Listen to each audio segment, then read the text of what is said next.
live and ready to go when you are, Madam Chair. Great, excellent. Chief White-Hammond, Commissioner Woods, do you guys have everyone you need for us to get going?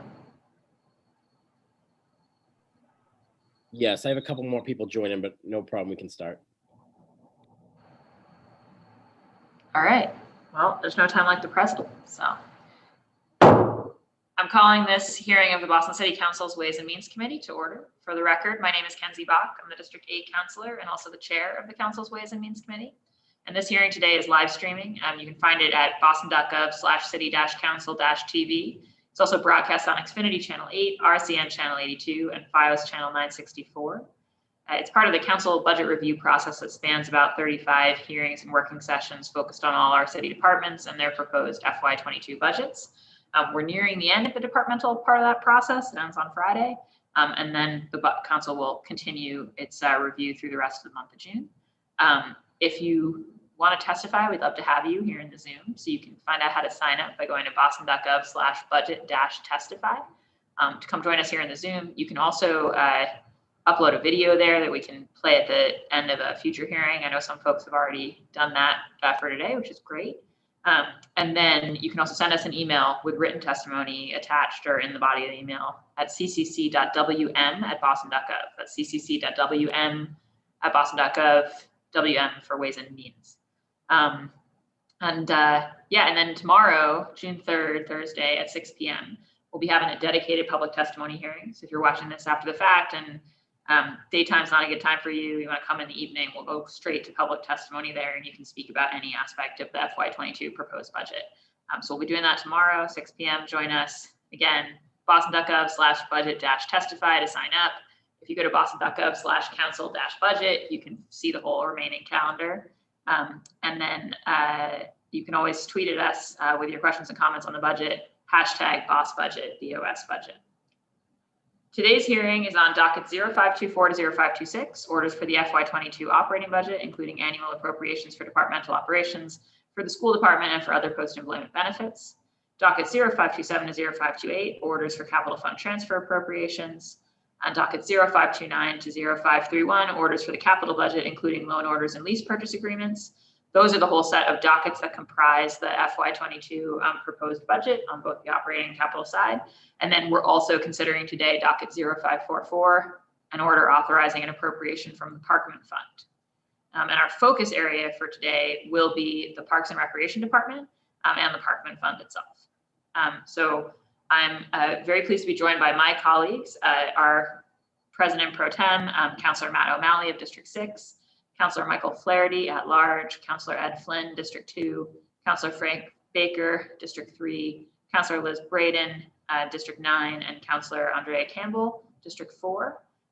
And also honored to be joined by the city's Chief of Energy, Environment, and Open Space, Reverend Mariama White-Hammond, Commissioner Brian Woods of the Parks and Recreation Department, and a large number of Parks and Recreation staff who I will allow the Commissioner to introduce, but we're grateful to all of you for being here and for the work that you do on our behalf every day.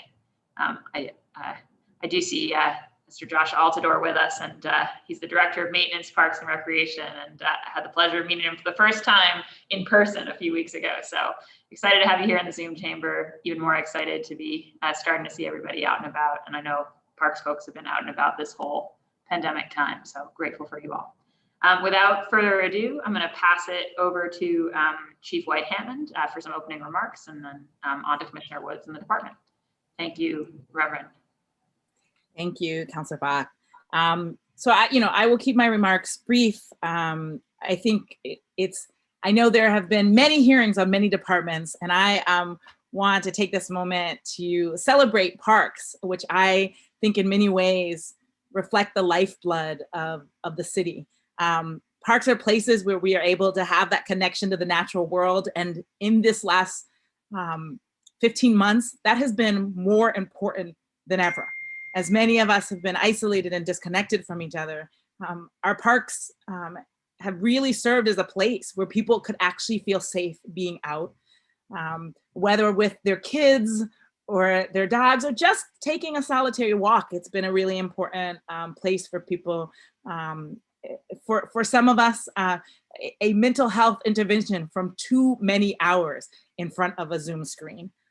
But I think our parks are also important because of the connection that they create between people. We often think about the spaces, but I think the recreation function of the Parks Department is also so important. The opportunity for folks to play together in both organized and unstructured ways.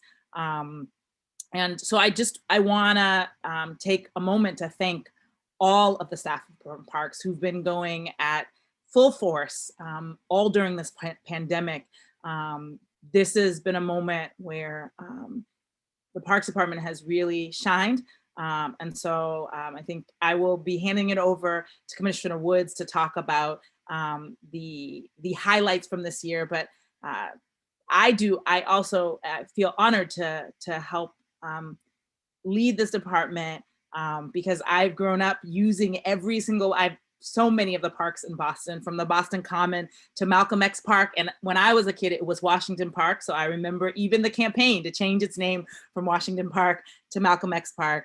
And now having the opportunity to go over to McConnell Park, which is pretty close to me, and where climate change is already threatening the existence and the survival of that area and the trees in that area, and the really important work that Parks is doing to try to get out in front of that climate reality, to elevate and preserve as much of that important park as we can.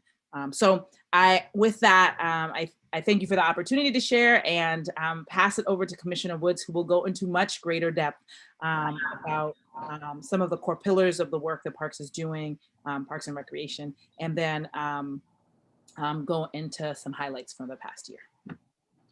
Great, thank you so much, Chief White-Hammond. And before we go to the Commissioner, I just want to note that I've also been joined by my colleagues, Councillor Lydia Edwards of District 1 and Councillor Julia Mejia at large. Commissioner. Thank you, Madam Chair. If possible, we have Christine Brandau in the waiting room. It's actually Kathy Baker Eclipse, and she's under the department account that has Christine's name on it. So the hand that's raised, if she could be transferred, thank you very much. Sorry for the confusion. Good afternoon. My name is Ryan Woods, and I am proud to serve as the Commissioner of the Boston Parks and Recreation Department. Joining me today is our Acting Director of Design and Construction, Kathy Baker Eclipse, our Director of Finance, Stephanie McManus, our Director of Human Resources, Darlene Bufford. We do not have our Director of Animal Care and Control, Alexis, as she had a death in the family this week and is no longer allowed to able to join us today. And our General Superintendent of Maintenance, Josh Altador. So I'd like to thank the council for their support of our department. The Parks Department is more inclusive and accessible because of the council's support and leadership. And thank you for your past support as we look forward to working together in this upcoming fiscal year.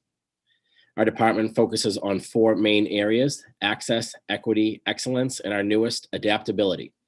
Access, as we all know, Boston Parks are within a 10-minute walk of everyone's home to your nearest park. We focus on equity in our investment, our maintenance services, and renovation of capital projects throughout the city. Excellence, we strive to have not only the best park system, but one that leads in design and climate adaptation goals. And our adaptability, as I mentioned, our newest pillar is something that we've had to wholeheartedly embrace with COVID. We have to adapt to the needs of our residents in every community and adapt to our ever-changing climate. And during this new pandemic, we certainly are adapting to the way we engage with residents and provide safe and welcoming spaces for all of Boston's residents and visitors to enjoy. I want to take a moment to thank the hardworking men and women of the Boston Parks and Recreation Department who worked throughout this pandemic to ensure parks were clean, safe, and welcoming. I'd especially like to call out our maintenance staff who clean and maintain all of our parks, the animal care and control staff that have been responding to animal emergencies and operate the shelter on a daily basis, our park rangers that ensure park rules are enforced and that park users remain safe, and our cemetery staff. All of these employees have worked each and every day throughout this whole pandemic. Throughout this pandemic, parks have been a place where everyone can go, whether it's for rest, relaxation, recreation, respite, or even rejuvenation. When we were all homebound, parks were that space where people could safely go outside, distance themselves in nature in order to bring some mental wellness to their lives. The wise Frederick Law Olmsted, who just celebrated his 199th birthday, agreed that parks are the lungs of our city, a place where city dwellers could come and breathe fresh, clean air. Our parks have remained this essential place. And we're very proud of our staff, their willingness to step up and work through this crisis to ensure park operations continue. A couple highlights worth sharing from this past year. We completed construction at Langone and Popolo Playground in the North End with climate resiliency standards. We did comprehensive renovations at Garvey Playground and DeWitt Playground by Madison Park. Just completed Flaherty in South Boston, Amatucci, Stonehill, Downer, Lambert, Beaufort, Holborn, Dorchester Park, and Thetford Evans. Field renovations at Orton and Harambee Park Phase 2, and a turf replacement at Pagel Playground. We're in the process of redoing the turf right now at Madison Park athletic fields that should be done in the next couple of weeks as well. We broke ground on Mary Hannon Phase 2, Harambe Phase 3, various courts throughout the city, Medal of Honor in South Boston, McConnell, Walker in Mattapan, and Rosendale Wetlands. We currently have 20 parks under design citywide, and we continue construction of the restoration of the Muddy River and Fenway in partnership with the town of Brookline, DCR, and the U.S. Army Corps of Engineers. We continue this partnership with the U.S. Park Service and the Friends of the Public Garden to complete the restoration project at the Robert Gould Shaw 54th Regiment Memorial on Beacon Street. And we awarded new design contracts for the parks at Chittick School and Norwell Street in partnership with the Trust for Public Land with some funding from the Community Preservation Act. Our External Affairs and Marketing Division changed to COVID safe style, high quality programming during the pandemic. They implemented new programs that were on the go or that people could do from home, including Picks in the Park, multilingual story walks, pumpkin carving contest, Parks Bingo, Boston Park activity books, the Mayor's Garden Contest, and even some informational videos such as how to make a flower box or bird nest building. And of course, one of the favorites, the Boston Blooms with Daffodils effort that happens every fall. We hosted successful socially distanced outdoor series as a popular drive-in movie at the Convention Center and in Wentworth's campus last summer and fall, entertaining over 9,000 attendees and having 16 shows. We pivoted to virtual community meetings and webinars, hosted over 40 virtual meetings, ensuring that our design and construction, Parks Commission, and tree hearing meetings continued. We began advertising our meetings in various languages, customized to each community. We continue our planning efforts at the Boston Common with the Master Plan, the Franklin Park Action Plan, the Parcel Priority Plan, and at Moakley Park. We recently began the Urban Forest Plan and completed inventory of all Boston street trees. Well, we will be completing that by the end of June. And we developed a Healthy Places Boston. So this is an interdepartmental outreach campaign between Parks and the Environment Department to streamline the public engagement process for 3 interrelated planning initiatives and help residents understand what the city is doing to increase open space, cool our neighborhoods, and protect Bostonians from the impacts of climate change. We issued 2014 permits for weddings, athletics, and special events throughout the city. Our cemetery division provided nearly 470 burials for families that lost a loved one, including 68 homeless Bostonians. And we perform work to create more space for dedicated veteran burial areas, as well as areas for indigent residents. Our horticulture division produced, maintained, and planted over 30,000 plants and flowers, maintained 60 dedicated sites citywide, and planted 55,000 bulbs across the city. We created and maintained over 200 bell plot planters in road medians, open space, and outside city-owned buildings.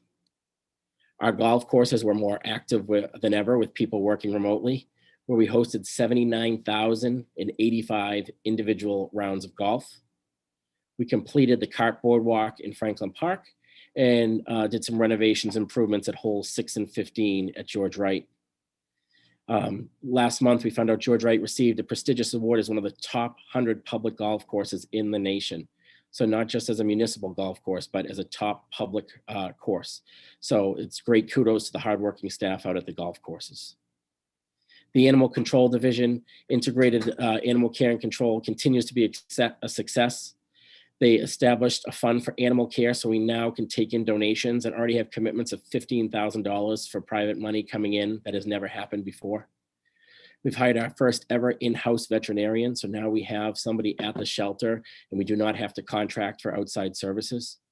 And we issued 10,928 dog licenses this year. We made great strides at our maintenance division with adaptation of Samsara GPS system. We implemented key tracking systems for all vehicles and key fobs, and used a fleet management software, which gives us instant record keeping of any damage or issues that happen with the vehicles so we can get them fixed expeditiously. As we go into fiscal year 22, we have some new initiatives. We're establishing an equitable procurement goals for subcontractors and suppliers for construction projects. We're proud to pilot this effort at Malcolm X Park. Bid projects currently in design and begin on 15 new park improvement projects. The creation of an inventory management tracking system put in place to manage all of our supplies and materials out in our maintenance division, and further expansion of our fleet management software. We're going to continue to expand language access efforts in accordance with the new language and communication access policy, leveraging the demographic data to develop outreach materials and conduct community meetings in languages used by park neighbors and stakeholders. And we're looking forward to hire some more help with a second maintenance shift that was based out of Franklin Park that we got in last year's budget, but we're not able to bring on due to the hiring freeze, as well as a dedicated gardener 4-person for the urban wilds. And really looking forward to an environmental justice program manager that is in this fiscal year 22 recommended budget. Ongoing, we're continuing to try to plant 2,000 street trees each year, and continue our effective community outreach and engagement around planning efforts, especially with Franklin Park, Moakley Park, Boston Common, and community-centered park renovation projects. We look forward to completing the Boston Common and Franklin Park plan this coming fall, right after the summer, and continue our planning efforts on the Urban Forestry Plan and Healthy Places Initiative. This October, on October 20th, we look forward to joining our partners out on Boston Common as we rededicate the Robert Gould Shaw 54th Regiment Memorial on Boston Common. There's obviously a lot of things that have gone on in parks this past year despite the pandemic. And the one thing that is clear is the parks have been there for us. They've been there for people to get outside, and it's our time to be there for them, to help support parks and to always have safe and welcoming spaces for all Boston residents and visitors to enjoy. Thank you. Great. Thank you so much, Commissioner, for the description and for the work. I'm going to go now. Am I all set to go to questions, Commissioner? Great. I'm going to go to my colleagues in order of arrival. Colleagues, I'll send you the order, but up first is our President Pro Tem, Matt O'Malley, and then it'll be Councillor Flaherty. Councillor O'Malley? Thank you very much, Madam Chair. Chief Commissioner, I cannot say enough good things about you and your team. I apologize in advance if I leave anyone out, but special shout out as we begin to Christine Brandow, Mike Fredaro, Allison Perlman, Greg Mossman, Max Ford Diamond, whoever does Max Ford Diamond's press, and just all the incredible, talented men and women of the Boston Parks Department. And Commissioner, I've said this to you privately, and I will always repeat it publicly. And I would say this to our dear friend Chris Cook: you are the best Parks Commissioner I've worked with in the last 10 years. And you know, there have been several Saturdays, 8, 9 o'clock at night, I'll get a text from you and you're working, just wanted to let me know. And I just really appreciate your great leadership. And I hope that you're Parks Commissioner for as long as I'll be around, because you've just been so great. So thank you all. This is obviously a very important subject to me. When we reconstituted the Environment Committee, and early on in my time on the body, I included parks in the title because, like the chief, I grew up in Boston Parks, and it was life-changing for me. And now raising my own family to bring my daughter to Boston Parks has been awesome. This particular year, the importance of parks has never been more relevant. It's remarkable how it was really the Emerald Cathedral, as Jerry Wright calls it, for so many of us, just to be out there, to get out of the house, to see other people, albeit in a distant way. And I'm just so grateful for each and every one of you. And I am hopeful that while we do see some real increases in the parks budget, and I'm not going to deny that, at a minimum, the Boston Parks Department budget should be 1% of our total budget. We're not there yet. We're not close to being there yet. We have seen an increase. But I am hopeful that going forward that we are able to actualize that, because there's so much more funding that can go into it. And I just want to tick off a couple of things. The first being some district specific, and then I'll do some larger sort of policy ones. But for the district specific, Commissioner Murphyfield has, you were out there visiting with some constituents a couple weeks ago. It is a BPS field, but also there's some parks, I believe, I'm not sure about the exact jurisdiction. It desperately needs help. We have 500 kids from JP for youth soccer, for the Regan League baseball that play in it. You have been out there. In fact, one of my constituents thanked you for getting the crews out again this past weekend. But we need a major renovation there. I'm cognizant of the fact that these things go through a process, but I'm just curious if very briefly you can speak to Murphyfield and JP, which is such a great resource for so many kids. Yeah, I'm embarrassed, Counselor, to say it was my first time at Murphyfield the other day when I was out there, and we met and had some contractors go out and do some band-aiding quick fixes. But it is a multi-jurisdictional. The Boston Public Schools owns the playground. We actually own the field, and field renovations aren't done as often as playground renovations because we're not following a code and stuff. So there's definitely a need. It needs a major overhaul, as you mentioned, and we're hoping to get it in a future capital plan. Okay, great. Well, perhaps when we talk about resubmissions, we could at least see some indication of that, but I will continue to push that as in my days on this body, full capital plan. Similarly, Billingsfield was something that we were able to work together on last year. Will we be able to have a Billingsfield sort of pre-meeting? Maybe not this summer, it's not a great time, but early fall. Can we get that scheduled? Yes, we're putting it out to bid for an RFQ for a designer to come in, and we hope to start that process later this fall for Billings. Great. And thank you for your great help with Millennium Park in West Roxbury. It's really exciting to see phase 2, and thank you for your team on that. The Arnold Arboretum is celebrating their sesquicentennial next year, 150 years. It's one of my favorite places on the planet. I'm just hopeful that we can, as we talk about some more capital projects. There's a couple of water fountains there that have been not working, some stone wall stuff, if we can get that done ASAP. You know, I was talking with Ned Friedman, the executive director, not too long ago, and he mentioned that last year, between 2 and 3 million people visited the Arnold Arboretum. A majority of whom were people of color. So not only do parks help unite us as a city, but also I think those sheer numbers show the importance that it should be part of the public health network as well. So, and I know you all share that, but it's exciting things happening at the Arboretum. Commissioner, you talked about the urban forestry plan, and I know Max, in that beautiful, well-deserved column that I joked about a couple weeks ago, Max is the only official arborist with the city. Correct. And second is starting on June 14th. Okay, and as it relates to street trees, one thing that I'd advocated for was the Lidar study. Your predecessor and I, being a couple of city guys, thought we could go in an airplane for the Lidar study till we realized it was actually not man-droned. But can you talk a little bit about what that showed us in terms of what we need to be focusing on and how we need to look at the increased street trees? Yeah, so it showed us that we stayed at a level 27% canopy coverage, which is actually great news despite all the private development that happened and trees that have come down on private property.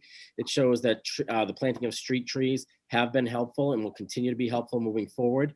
What this will help us with is we see all of our heat zones and have it all mapped out now. And with our urban forestry plan, where we've been doing an assessment on every single street tree, we can now combine the info that we'll have from the street trees with the LIDAR that will help us for all the park trees and privately owned trees, so we can have a better knowledge of our current canopy. Okay, great. And, you know, it's funny, I've been doing some research in this as it relates to, and we can talk offline, this is not directly relevant to this conversation, although I think it shows the importance and the need for street trees, is that individuals often want mature trees planted in front of their homes because they look great, because they're big, because they're healthy, they provide more coverage, but it can often be tricky to get those trees to survive. So we really need to be intentional. And I would actually look to the Arboretum, which, as you know, is a museum, is a living museum, in terms of some better street tree maintenance and preservation. And then, of course, the other side of this is how gas leaks can, cost us, if not millions, hundreds of thousands of dollars worth of trees each and every year. So I hope we can continue to address those issues. Obviously, you're going to hear from all my colleagues or most of us on the mounted unit, and just the incredible service that they provide allowed me to add my voice to calling for funding that, growing that. They provide education, they provide security, they provide information. It's been great. Similarly, as I was talking about some specific budget district things, I also want to talk about the stone wall maintenance south of Jamaica Pond at the Prince Street edge of the meadow at Francis Parkman Drive between Perkins Street and the Arbor Way. And thanks to Sarah Freeman, who's been a great leader there. And also Jefferson Playground improvements. I'm trying to speak quickly before I see that gavel go up.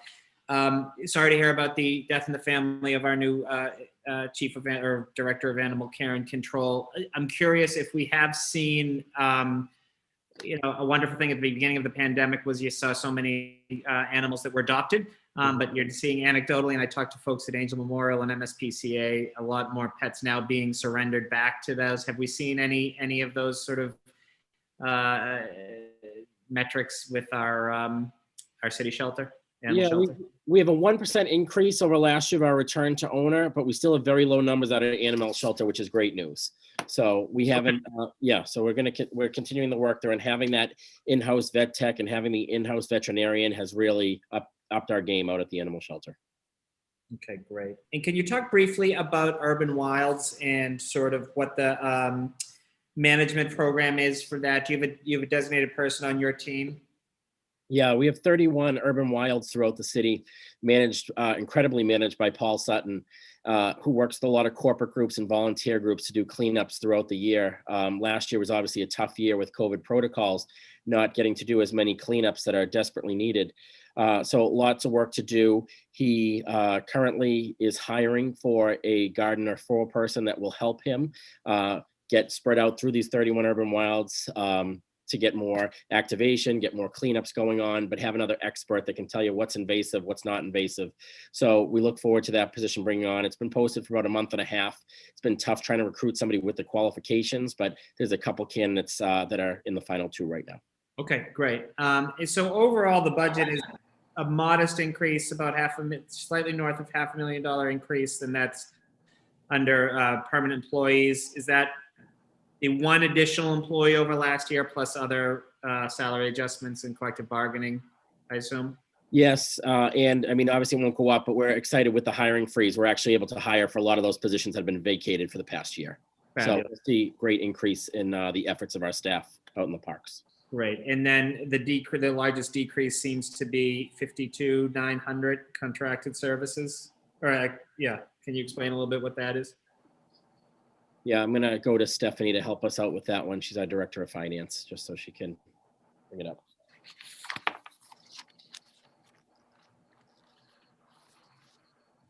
In our contracted services line, you see a decrease? Yes, 52,900 decrease of, decrease of about $141,000. Is that right? I apologize, I don't see that in our contracted service line. Actually went up this year, about 26% because of some new initiatives we're having. I'm looking at Appendix A. I mean, my time is up, but perhaps I'm reading it wrong. Okay. Okay. Why don't we, Councilor O'Malley, ask the department just to follow up on that? You can check that.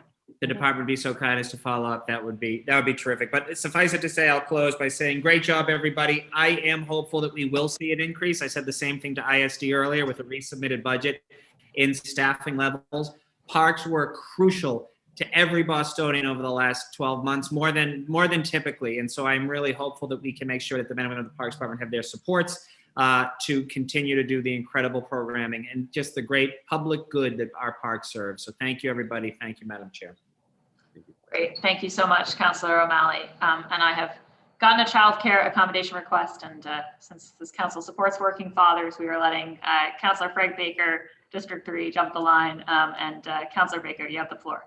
Thank you, Madam Chair. And I also want to echo what Councilor O'Malley had just talked about with, hopefully incoming federal money, we can make sure that our staffing levels are right or even augmented in the Parks Department and in different places that are going to need that. And I wasn't at ISD, but I would have to echo that also. And also our infrastructure, our trucks, our vehicles, you know, make sure that those are in good shape. I'll just give that to you, Ryan. I don't know what the shape of your fleet is, but we should always be looking at that and making sure that our men and women in the department are supported. With all that being said, I have to give a shout out to Kathy Baker Eclipse for last night. Your performance at the Moakley Park meeting last night, really, really good. Battle pay for Kathy, please, Ryan. I thought the conversation about the fence with the in the softball area was interesting. So good job last night, Kathy. And I'm excited about the plan. We're spending $6 million down there. And I think when it's all said and done, it's going to be great. So I appreciate your work on that. With that being said, Ryan, the past couple of years has been good to District 3. We got down a park, down a playground done over. We had Gavi done over. We had, I'm forgetting something there. There was another one. But anyways, thank you for all those. And I wanted to talk a little bit about it. Councilor O'Malley had mentioned the urban wilds. Oh, before I do that, Chief, congratulations on your new job. I should have started out with that. I apologize. Congratulations. I hope it's good for you and welcome aboard to the city. Thank you. Yeah. Ryan, so urban wilds, are you familiar with Fernald Rock? I am not. Oh, okay. So how would Fernald Rock would be down the end of Howe Street, which is off of Hancock, and Ronan Street is a backside. It's basically an elevated area where streets just, they dead end. But I think it's a good opportunity to go in there and either make it an urban wild. And I'm not sure of ownership on it. Like it might be one of those things where we need to go through D&D, or if the Parks Department could get a look at it and see if we could move that forward that way. So just some guidance on that one moving forward. I think it's a really good opportunity for us to you know, take an area of the city and make some improvements. Okay,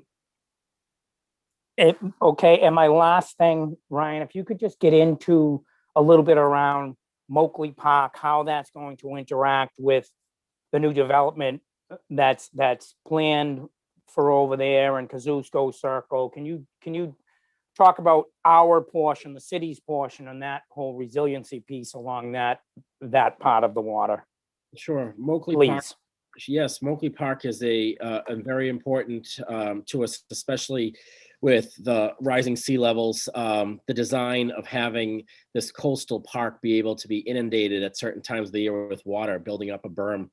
We have a design that we're working through that's around $249 million to do this project. And depending on federal funding that's able to aid us, that will determine how many phases it will take to complete a decade-long build-out of this park. Trying to work now with neighbors on phase 1 and obviously engaging with our partners from the Housing Authority across the street, and very engaged in the Bay City conversations to see how they can be helpful with operations and maintenance of the park. Once this park is built, how can we sustain it to the level of maintenance that is needed and required? And we're working with them on ways to get funds in order to help support that effort. Yeah, so would the first phase of this park be the berm side, be along the beach? Do we have an understanding of that? So right now, the phase 1 looks like it will be all the way north. So from like the Ollie building, Yeah. That portion of the park that would get done. So we'd start the berm the closest to the MWRA building, in the baseball senior Babe Ruth League fields, as well as the Ollie area with that parking lot. That would be phase 1 starting north, as that's the place that inundates with water first. Okay, and how many fields are over there? How many baseball fields are there? Oh, right now it's 1, 2, 3, 4, 5, 6, 7, 8, 9, 10 and a stadium. Yeah. 11 different fields. Any girls softball fields over there? There are softball fields over there. Girls softball fields with there no are. mound? Correct. Can you explain the mound? Sorry to digress a bit here, but can you, maybe Kathy, this is for you. Can you explain the mound to me last night? I was kind of a little bit caught off guard. Because the way the field used to be, this is switching up to McConnell. Ryan, thank you very much. Yeah. Kathy, can you talk a little bit about the mound, because the field that had a mound, but the softball pitched from closer. Is that the sticking point there? I'm just trying to understand.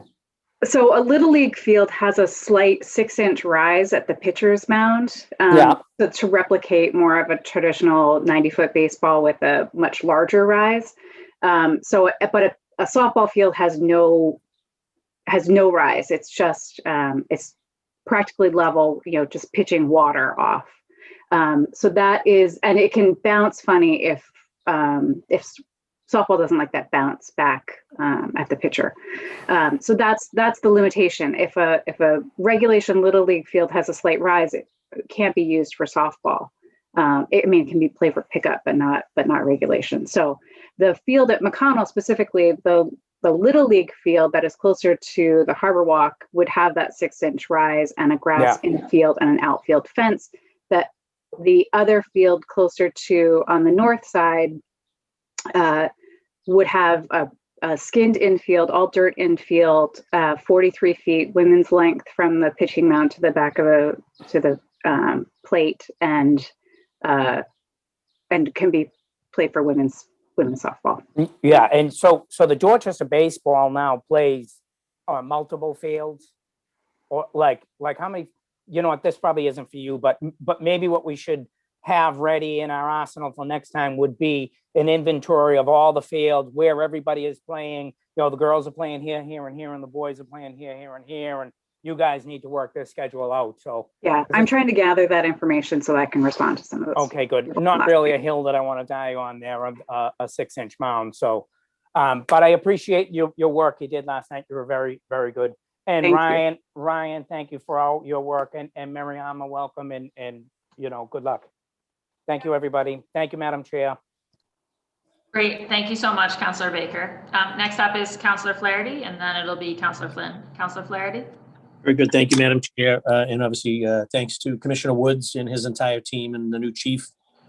Welcome aboard as well. This past year has really reminded everyone how important it is to have a well-maintained parks and green space, within relatively short distance from their home. So kudos to the work that the commissioner and his predecessor, Chief Cook, did as well in making sure that that work was being done throughout the pandemic. And I appreciate the attention to detail on our ball fields with the openings for Little League, et cetera, citywide.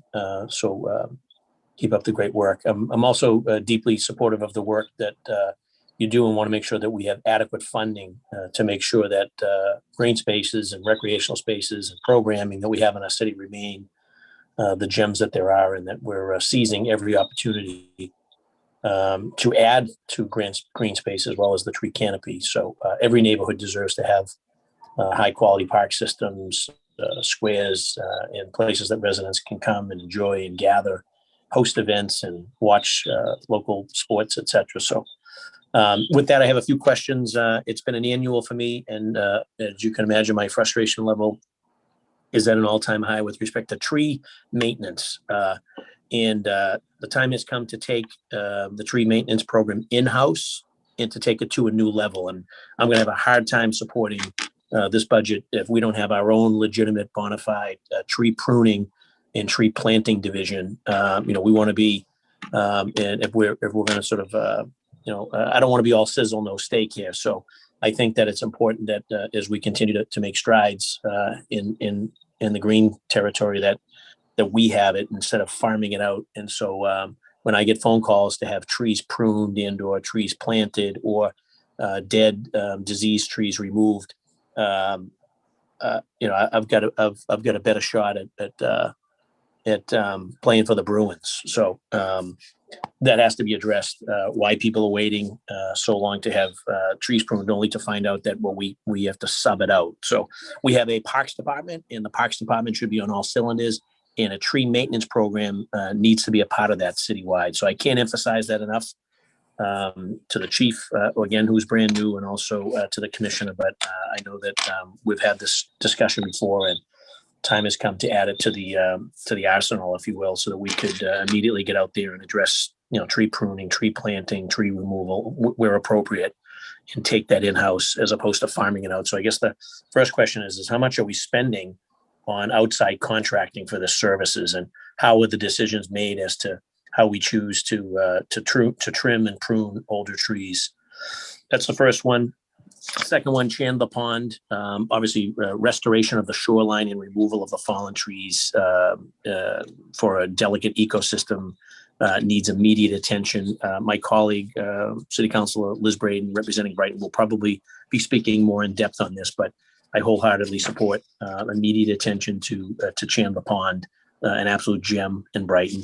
Middle of Honor Park needs the fencing that we see in the facade along East Broadway needs to continue down N Street and M Street.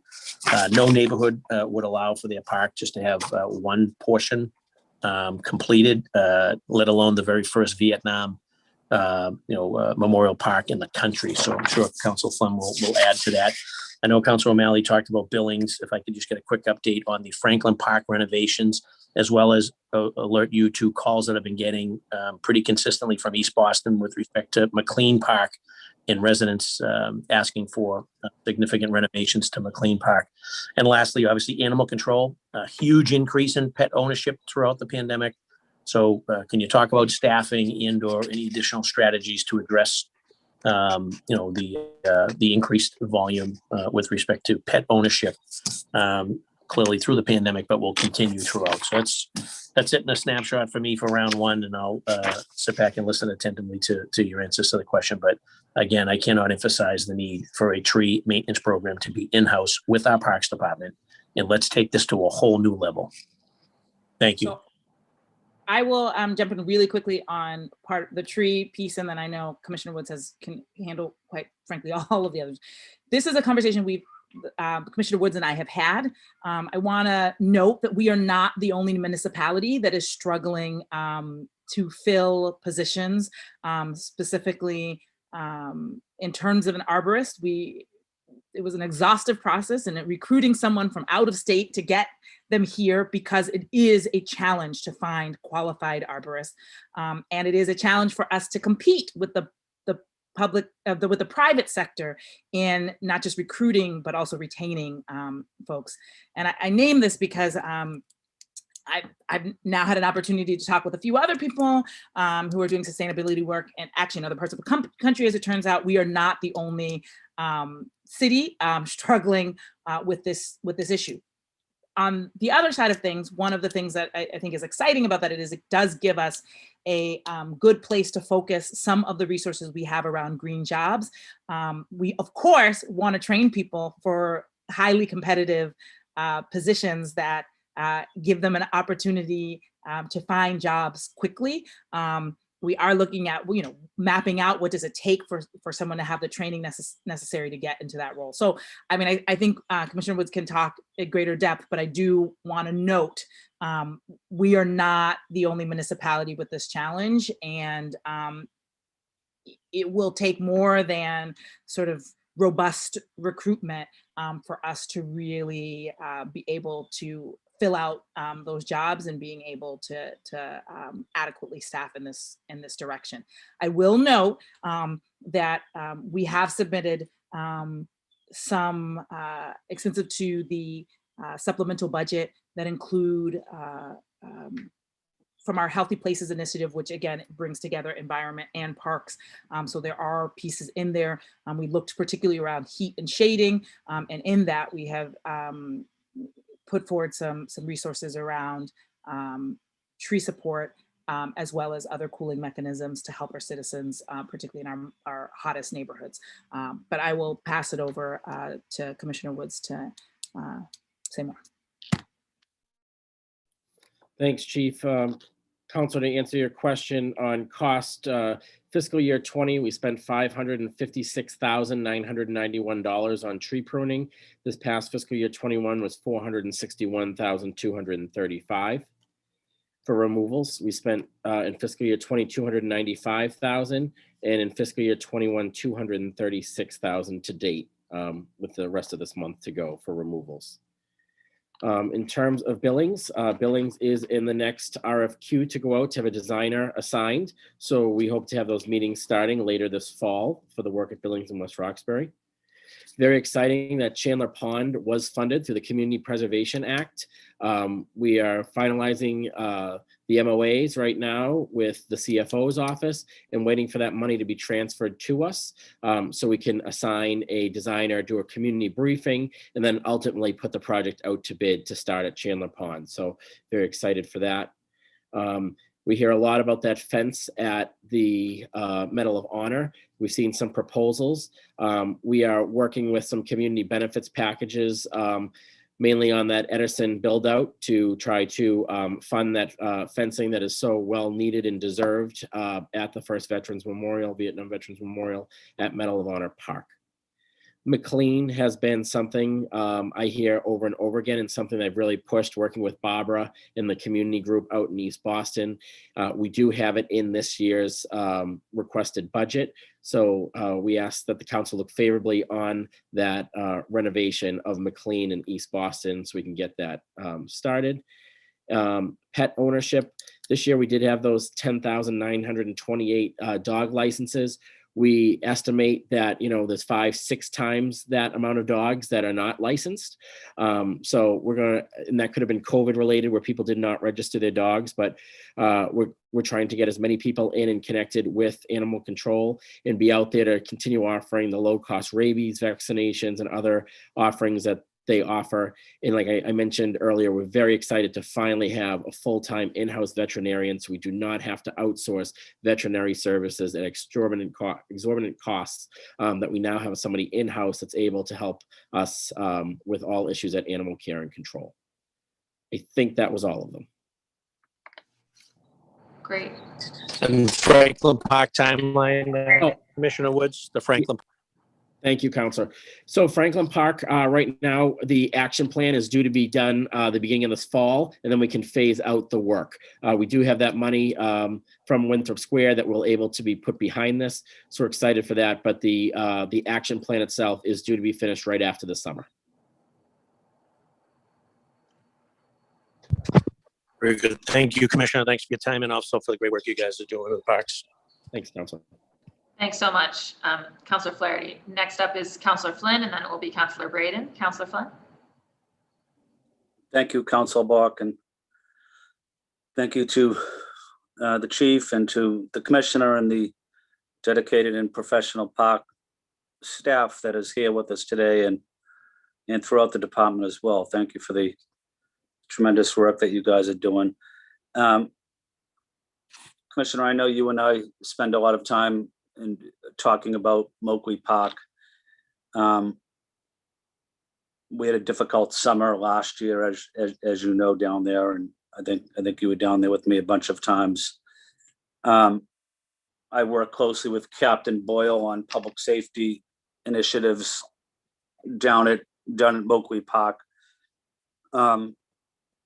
Having said that, is there any support, or what are your thoughts as we go towards the summer about public safety down Moakley Park? And having said that, as you know, I'm down there about 4 or 5 days a week with my son playing baseball, but the parks crew that works there do an exceptional job. So I wanted to highlight the parks crew, but obviously we have some public safety concerns. Thanks, Council. Yes, hats off to Chris Neff and the crew down in South Boston that take care of Moakley.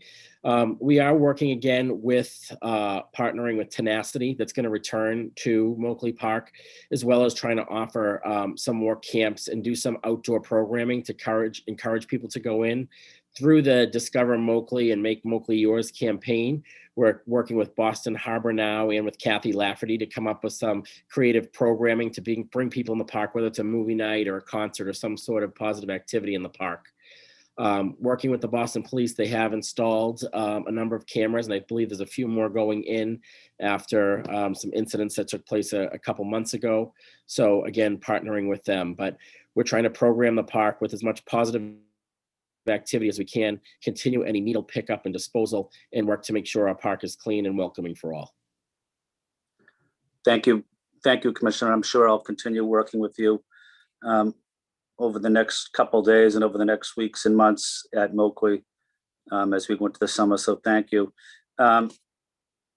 Commissioner, the other issue that I wanted to highlight too, I think Council Flaherty mentioned it, is the unleashed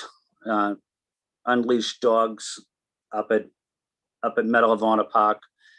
And what's frustrating about it is it's probably one of the nicest parks in the city, but the frustrating part for me is there's a beautiful dog park just 100 yards down on First Street, as you know. And we still have these dogs running wild, unleashed. And you know, this is a park for kids and families. But are we able to do, Commissioner, more of a public education campaign about why you just can't go to the First Street Dog Park, which is only 50 yards away from Medal of Honor Park? Why do people have to use Medal of Honor Park as their dog park? Yes, Councilor, we're facing this issue in many parks throughout the city, and it seems like even on streets where there is a dog park, to your point, people are still choosing to use, the closest open space, or, their dog doesn't like to be with other dogs, or they need a small dog zone versus large dog zone, or whatever the issue may be. So we're seeing it even at Peters Park in your district in the South End, where there's a beautiful dog park and people are still using the fenced-in Little League fields that is 50 feet away in the same exact park. So to your point, yes, we can up our game with public outreach. We do have some sandwich board signs that we display time to time with positive messaging, encouraging people to please keep their dogs on leash while in public parks.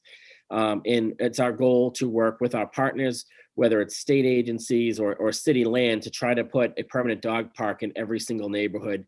Fortunately, South Boston does have a few, and we're going to work throughout the city because many neighborhoods don't have any. So to try to get dog recreation spaces in all neighborhoods throughout the city. But it's definitely a challenge we're facing citywide with people choosing not to use a designated dog recreation space and use public green space. Yeah, thank you, Commissioner. That public awareness would be helpful. I've noticed that too at Peters Park, and the kids that use the baseball park are a lot of kids from Villa Victoria, and they play there all day Saturday. They play there all day Sunday. They practice during the weeknights. They're wonderful kids. They have a great program. But I can't even believe that we're letting dogs run around there when there's a beautiful dog park 10 yards away, and these kids have to, dive into second base knowing that that's used as a dog park. So thank you for following up on that, Commissioner. Then one of the issue that we've talked about many times, and we've talked to Chris Cook about it.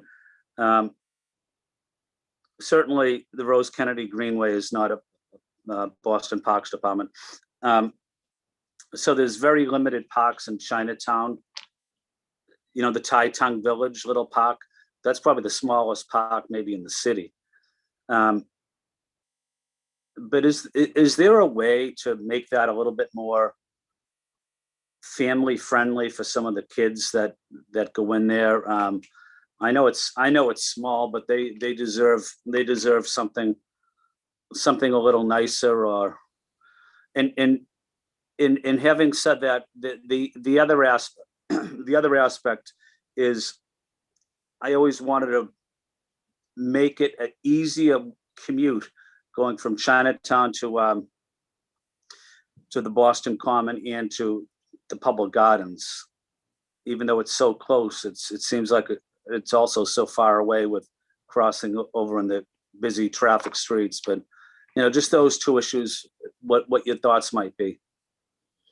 Sure. Yeah, Tai Tung is certainly one of the smallest parks in our inventory, something that renovated, if I'm going back now, 2013, 2014. And we did some recent renovations nearby at Elliott Norton, which is still Bay Village in, close by, but it is not in the Chinatown district. The other two parks over there that you mentioned, I believe, Mary Suhu, which is part of the Greenway, and Reggie Wong, which is owned by Mass DOT with the court. So I think we'd look for opportunities. It's more just finding the dedicated open space there. I don't know what bigger elements we'd be able to put in Tai Tung Park, but one thing we have contemplated is it worth closing down the street and creating a play space? So activating it more on weekends or on certain days to expand the play space outside of the actual fence. But in terms of that, happy to partner. I know Mary Sue, who's getting all new safety surfacing now there at the end of the Greenway, and Reggie Wong is our Mass DOT partner that runs that park. But we're constantly going out trying to replace the netting and basketball netting for the residents in that community. So we'd look for opportunities with them, but it really is difficult to find some space in that densely populated neighborhood to add more open space. And then Ryan, just maybe it's a transportation issue also and a public works issue, but how do we make walking from Chinatown to the Boston Common more pedestrian safety friendlier, especially for our seniors, Asian families that love going to the public garden and love going to the Boston Common, but just crossing some of those Tremont Street, Boylston Street, it's a major challenge. It's a major challenge for them. 100% agree. I think we can work with our partners in the streets cabinet and transportation to try to have safer walking paths and maybe add some more trees along those routes, so it's a more welcoming approach as you leave Chinatown to head towards Boston Common, have a better tree-lined route on those side streets. But definitely we'll work with our partners in transportation for some safety measures for crossings. Thank you, Ryan, and thank you to the Parks team. You're doing an excellent job. Thank you, Councilor Buck. Great, thank you so much, Councillor Flynn. Next up, Councillor Braden, and then Councillor Campbell. Councillor Braden. Thank you, Madam Chair, and thank you to all the folks in Parks for all the great work you do. We greatly appreciate all the wonderful improvements to our playing fields and ballparks in the neighbourhood over the past few years. I will go back to something that Councillor Flaherty has already mentioned. It's the issue about Chandler's Pond and Gallagher Park in Brighton. This project has been in the works for public advocacy to address this issue. Has been going on since 2018. We have a beautiful urban pond that is probably the only pond in the city. I don't know other neighborhoods as well as I know this one, but I've been told that it's the only pond in the city. It's a nature refuge. We have herons and snapper turtles and cormorants and all sorts of wildlife there. And they have a very active Friends of the Chandler Pond group of 140 members that have organized community days, cleanup days, nature walks, and days to remove invasives from the parkland around the pond and from the shoreline. The shoreline has lost in some places, the pond size they've lost 10 to 15 feet in some places due to trees falling down. And basically, if we leave this and don't intervene in an expeditious way, the pond is going to just become a swamp and will be more and more expensive to restore. The Friends did make an application to CPA this year. They won a grant for $300,000. In that process, they took quotations from various vendors. They found a vendor that specializes in wetland work and restoration. And they're very, very, and I was assured a few weeks ago that this project would be done in 2022. And I heard this week that it will be 2024 before anything is done. And I think that's really not responsible stewardship of this very valuable resource that we have. It's not a sexy ballpark. It is a very beautiful urban wild in the middle of our neighborhood, and people are just fed up with this process of not getting this addressed. And it's an emotional situation for people, because so many people, it's a passive green space where people walk and go for serenity and peace in the midst of a very busy city. So I'm not happy that this project has been kicked off to 2024. It needs to be addressed in a more expeditious way. It is a delicate ecosystem that we just can't neglect. We have trees with broken limbs that are hanging up in the air. Somebody's going to get killed. Someone's going to fall on someone, and it's time for action. The other issue, I have another park I want to bring up, is Mckinneyfield. We have had an ongoing study going on for 3 years, I think. I heard in my conversations with parks recently that, 3 years, if you wait much longer, the study becomes almost obsolete because things change over time. This is a very, very important project for our youth in the neighborhood, especially the residents of Faneuil Gardens Public Housing, which is adjacent to this park. It's well used by our youth programs, and we really want to see this project move forward.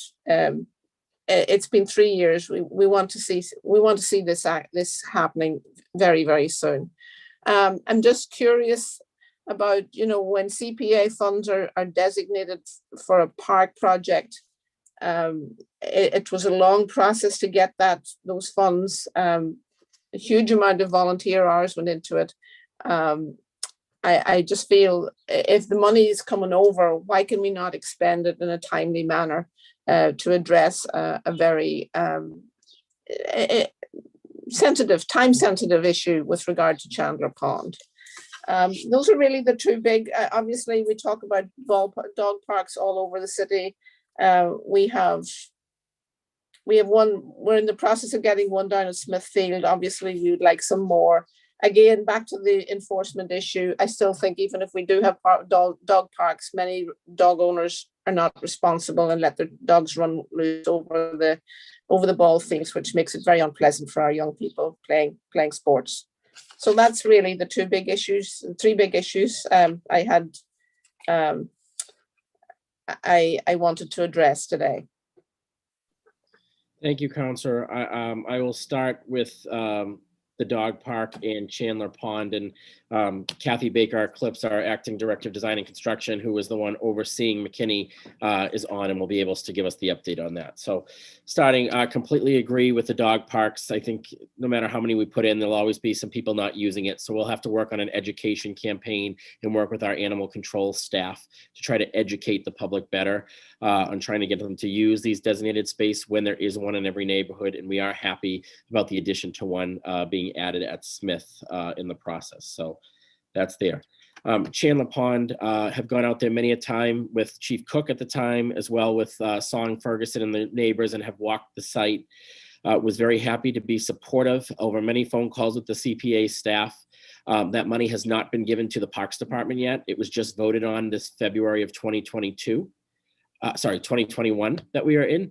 And then we have not yet received any of the CPA funding. It all goes through legal and MOAs. And once everything's signed, we usually get the money over the summer. So once that money comes in, we can put it out to hire a designer that will take a lot of the design that the Friends Group has put out when they applied for the CPA, and do a community briefing. I don't think we'll have to have as an elaborate of a process of 3 community meetings, whereas this group has worked so long and so many years on this project and have a firm idea what needs to be done. But we will have to do a community briefing, and then it's the state procurement process of putting the project out to bid to award it. So I've never heard the year 2024, so that's alarming to me that you've heard that, because I have not said that, nor have I heard that yet. So my hope is that once this money is transferred over, we can assign the project, have a designer, put it out to construction bid, and then the construction bid will then start. So I think you would see action on that in 2022. I hope so. It's really, it's a beautiful space and it's a little gem. And I'm glad to hear that this process is going to be moved forward. 2024 was what was told to me by someone that had been speaking to someone at Parks Department. So thank you, and We'll get thank that you in for all draft. your work. And I share the view that our parks are an essential public health resource to help us manage our stress and get exercise and get solace and peace in a busy city. And thank you for all your work. I really appreciate it. Thank you. And I'm going to just have Kathy speak on McKinney since she's our resident expert.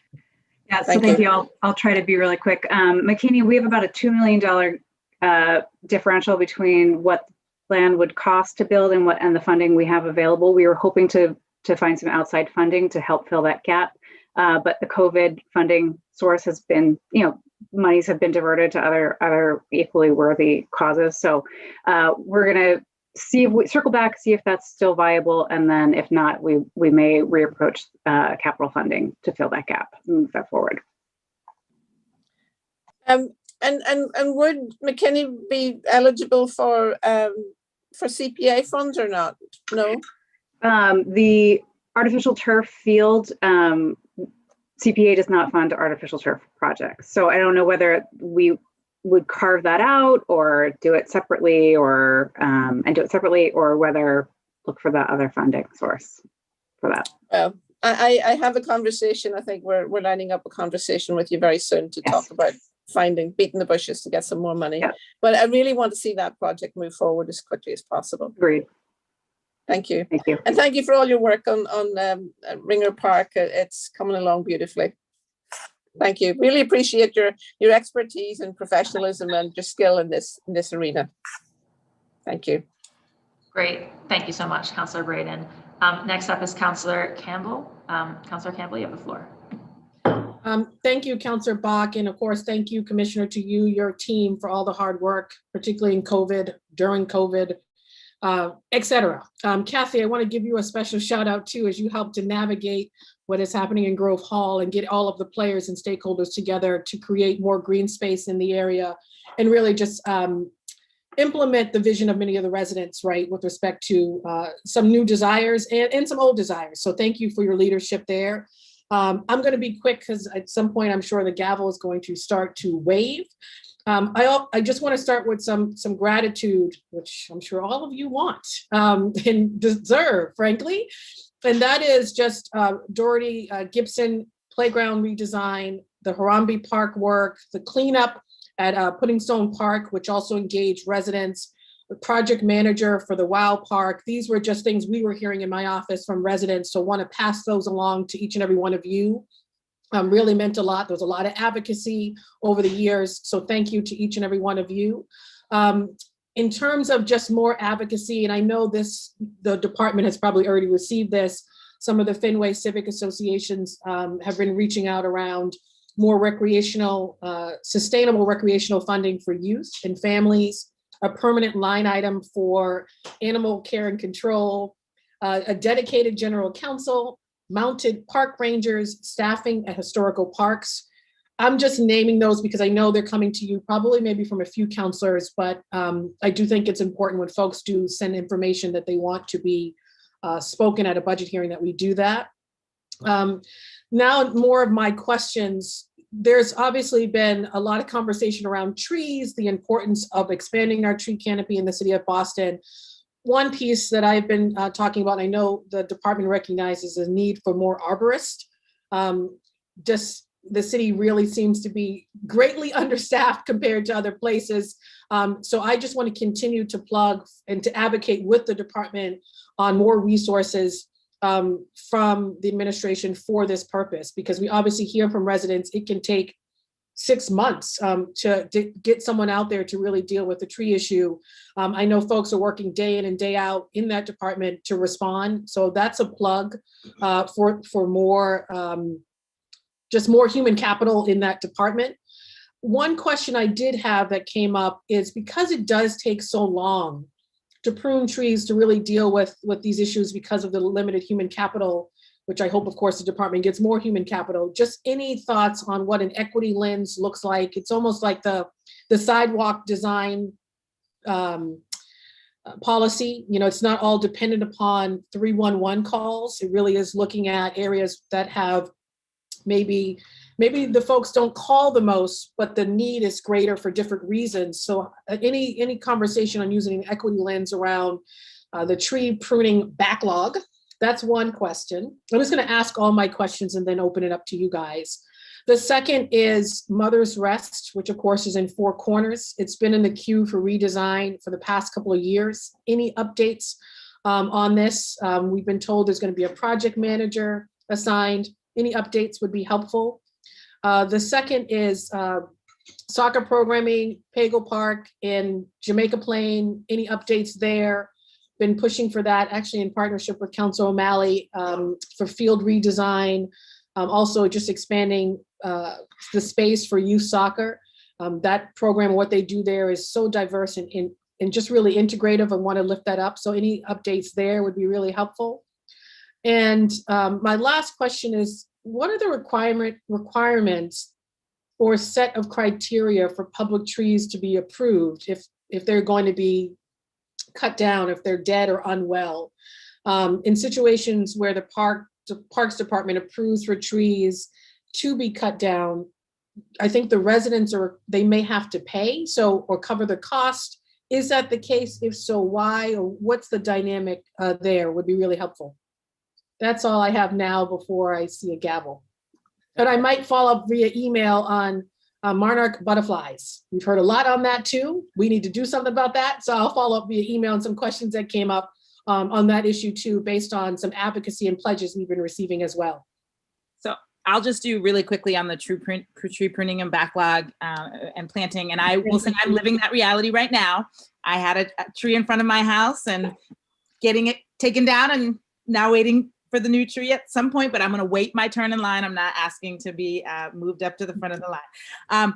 But I think that I do want to know, like, so first of all, I want to celebrate that the forestry plan does have an equity lens to it. In fact, there's an equity group specifically looking at the forestry plan and how do we make sure that we're not just the rising tide will raise all boats, but looking at the question of where has there been some historic underinvestment and how do we make sure that those communities receive the support that they need. I do think it's important, and I'm really glad folks are focused on this. I cannot underscore how much we are also up against a structural challenge. If we have the resources, but we literally can't fill the positions, or Commissioner Woods has to recruit nationally to try to find arborists and get them to move here. We need a bigger intervention than just thinking like, let's just add one more position, because if we can't get the people to fill the position, that's a challenge. Now, I do want to know, part of that is that, you know, our salaries are not competitive with what someone can earn in the private sector. And so that is its own challenge. But we have had some internal conversations about what could we do to grow our own, and are there any possibilities? Are there BPS schools that might want to partner with us? Can we find someone to add an arborist program, for instance?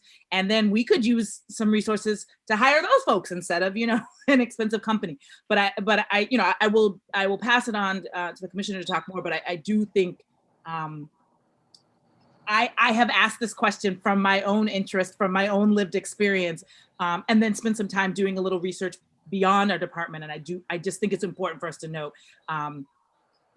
we are dealing with a more structural problem in terms of being able to hire, attract, and hold arborists and folks who have the experience to do tree maintenance.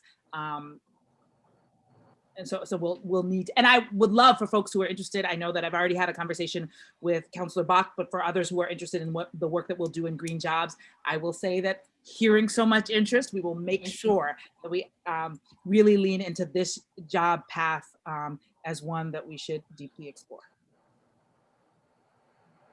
Thanks, Chief.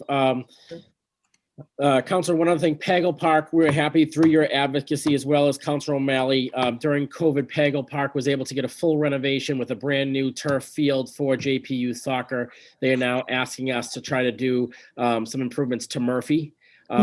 Jamaica Plain to also make that's a natural grass, so it's not a smooth surface, and that's in much need of repair. So to try to get that into a future capital plan for the JPU soccer and baseball leagues that play. Thank you, Commissioner. On requirements, public trees. So if a tree is dead, diseased, or hazardous, it can be come down. The arborist can ask for it to be taken down. There's no public process. If it is deemed a healthy tree, it falls under Mass General Law, Chapter 87, which means there has to be a public hearing. And usually that's for a development or somebody's putting in a curb cut for a driveway or something in front of their home. And that is when it's cost dependent. So the resident, if there's a failing tree in front of the house, does not have to pay any cost. It's more a person that's putting in a curb cut or taking down a healthy tree in order to improve their property. And through that, they have to buy a legal ad that goes in the newspaper. The first Thursday of every month, we have tree hearings with the city's arborist and tree warden, and then a decision's made, and then they have to pay the cost at $300 per caliper inch at breast height of the tree. So there's a whole process along with it, but that is for healthy trees. However, it is dead, diseased, or hazardous, a limb that needs to be trimmed, there is no cost. That is something that we contract out and have taken care of in-house. I'm going to ask Kathy if she'll touch on Mother's Rest. I believe that project is imminent. It's just staffing. I just want Kathy to confirm. Yeah, so it is, we've selected a designer for that project, and we're just waiting for a little capacity in our project manager's staff load, or project load, so that we can assign that project and get going. So I'm hoping that this summer we can really make some movement forward on it. Thank you all.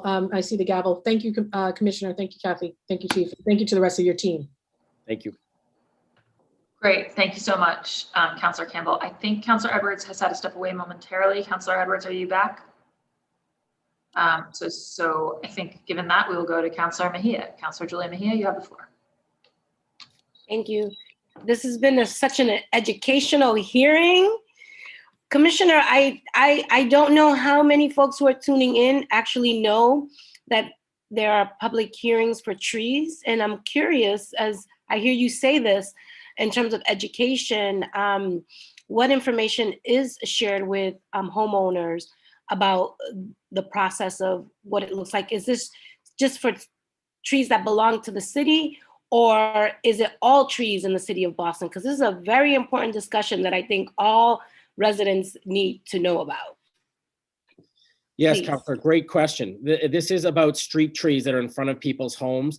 And if it is deemed a healthy tree, if they're doing improvements or putting in a driveway or something, that's when you have to go through that process. It's step by step on the city's website. People are notified. There's a flyer goes on the tree itself too. So the passerby that walks by that tree every day is informed about the tree hearing. But we are working along with our good chief on the urban forestry plan, where we come up with some policies that we can try to come up with some regulations to protect trees on private property. Right now, we don't have those powers. And our hope is that we can come up with policy suggestions to present to the council, and eventually, whether it be city ordinance or zoning restrictions or state law, to put in to have more protections on private property. Yeah, I think that would be really key, and especially as we start thinking about canopies and how we can help the whole climate issue here in the city of Boston. And I think that even an education campaign would be really beneficial to a lot of residents. I would advocate for that because those who are listening in got their 411 on all things tree here. But I do have just a few questions. So I'm curious, one of the large budget expansions in the Parks Department for FY is the use of contract funds to increase the department's capacity to run a robust summer recreation program for Boston youth as the city reopens. And I'm just curious, how is the city parks working with YEE and local youth advocacy organizations to collaborate on this project? I'm really looking to ensure that we are doing our due diligence to get the word out, and that we're not always just going back to the same usual suspects. So I'm just curious about what your outreach strategies look like. Then I do have another question. The department reported that the department sometimes experiences difficulty attracting qualified candidates for certain positions. And I'm just curious, how are we addressing this? And how are we working with local schools like Madison Park to create venues to employment? I know that Chief White Hammond mentioned BPS, and I was excited to know that they were part of your catchment area, but I'm really looking specifically towards Madison Park because it is a voc tech. What opportunities exist to even create a program that is designed specifically to build literally the pipeline for the next generation of arborists, if not in this FYI budget, but maybe something that we can work towards as something in the future. And then I'm just curious, we've gotten a lot of calls from folks who are interested in naming parks after loved ones, heroes like Chuck Turner, or people who have fallen due to, who have passed away because of violence. So I'm just curious if you can help educate our folks tuning in and what the process looks like and what budget dollars, if there are any budget associated costs, which I'm sure there are, if you could just share what they look like. So I'll just do two quick ones. In terms of the public education, we are in the supplemental budget asking for some resources to begin some opening public education this summer around heat, but that is also incorporated much more robustly in the urban forestry plan to figure out how do we increase people's awareness about trees, about simple ways that citizens can partner with us to help make sure trees' chance of success and viability is increased. So that public education piece, really key, and we'll get started a little bit this summer, but with more to come. And then in terms of Madison, we definitely have Madison, in fact, the Nubian Corridor, including RCC and BFIT.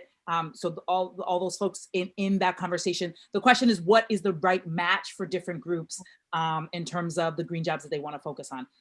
I don't want to impose on Madison yet whether or not an arborist program would be something that they're able to do, but it is definitely on the list of. Yeah, or even not even a full-fledged program, but maybe even just an internship so that they can learn about it. Yeah.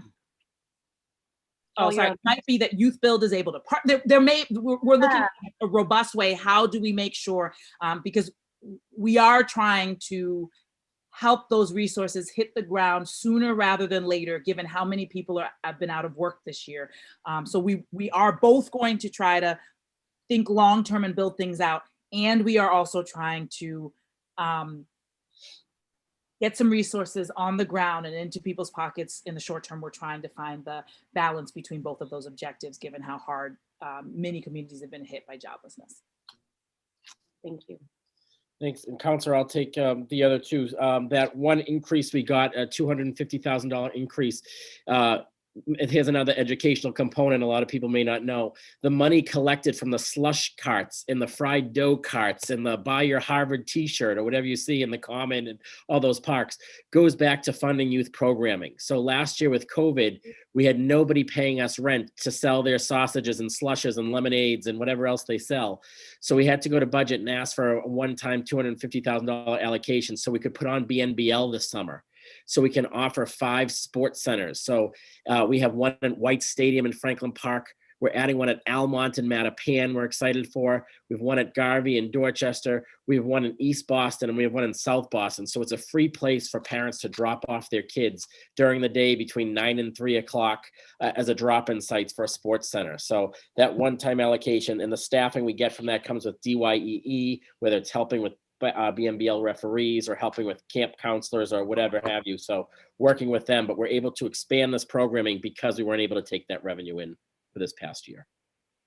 And talking about, and another thing we're bringing up is pickleball. We're learning, everyone loves pickleball. We had to learn about that sport. It's in between tennis and ping pong. So you have a wooden panel and you're out there like with a wiffle ball. So all of our courts now that we do for tennis, we're marking for pickleball because that's the new sport that people are learning. So trying to increase that through the city. So that's there. In terms of naming a park, there's 2 processes. One, if you name a whole park after somebody, or you can name an element. So it might be, the Ryan Woods basketball courts and the Julia Mejia tennis courts in Ramsey Park. So you could have, there's the Michael Bivens Court at Ramsey Park where there's also Jim Rice Field. So there's naming possibilities. So if you're naming a court after somebody or a component, it's a smaller process that just needs some resident signatures, needs some letters of support from electeds as well as local nonprofits, and then it gets voted on by the Park Commission. So somebody comes in and gives their case and a vote is taken. If it's the larger park name, we try not to take veterans' names necessarily off of parks, but if a park's available, we're able to rename it after somebody. Many of them are just named after the street that they're on. Myrtle Street, for example, in Beacon Hill is just named after the street that it's on. So that would be an opportunity to name it. And it just needs more signatures within so many miles of the park. So it's more than just a campaign where people can sign on from Nebraska. They want to get the residents within so many feet of the park. So it's somebody that has deep roots in the neighborhood. A little bit about goals of just kind of expanding some of your qualified positions. We always, every hearing that we hear is it's always hard to recruit talent, specifically talent of color. So I'm just curious, how are you guys building the pipeline for that? Sure. So as the chief mentioned, we're trying to work with our partners to bring more in the specialty positions, especially the landscape architects and the arborists. Those are the ones that we struggle on finding people that even live in Massachusetts for, so it's trying to get people that have the right certification, that will have Boston residency and able to come in and take the job. So that's the largest challenge. But I do want to bring in Darlene Bufford, who's our director of human resources, to tell us how we recruit people. So when we bring people into our maintenance division and the efforts we have at that. Hi, good afternoon, everyone. So 36% of our labor services positions are recruited through a civil service list. So the state sends us a list and they're ranked from 1 to probably 5,000, and we have to select our talents from that list. And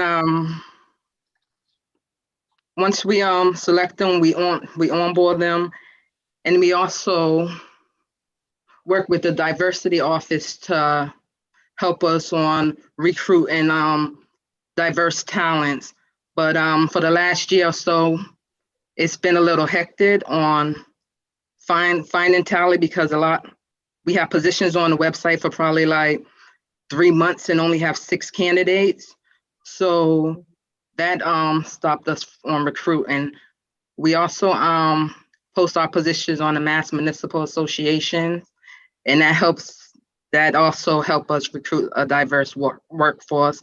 And we partner with the Asian American Civic and the National Black Associations, and to look for opportunities for diverse and professional talent. So. Yeah, that's great. And one last question, Commissioner, before I see the gavel, is I'm just curious. I know I see the gavel. I'm acting like I don't even see you, Brock. I just want you to know I see you, but I act like I don't. I just want to get this in. Is that I'm just curious, and just if you could just talk to me, Commissioner Woods, about your recruitment and retention efforts around ensuring that the department is reflective of the diversity that the city is. Like, can you just kind of help us understand what that, what the steps are? Like, you come in at this level, how many years does it take you to move on to the leadership? Like, can you just kind of like help us understand what the diversity goals and objectives are for your department and how you are working towards achieving them? Sure.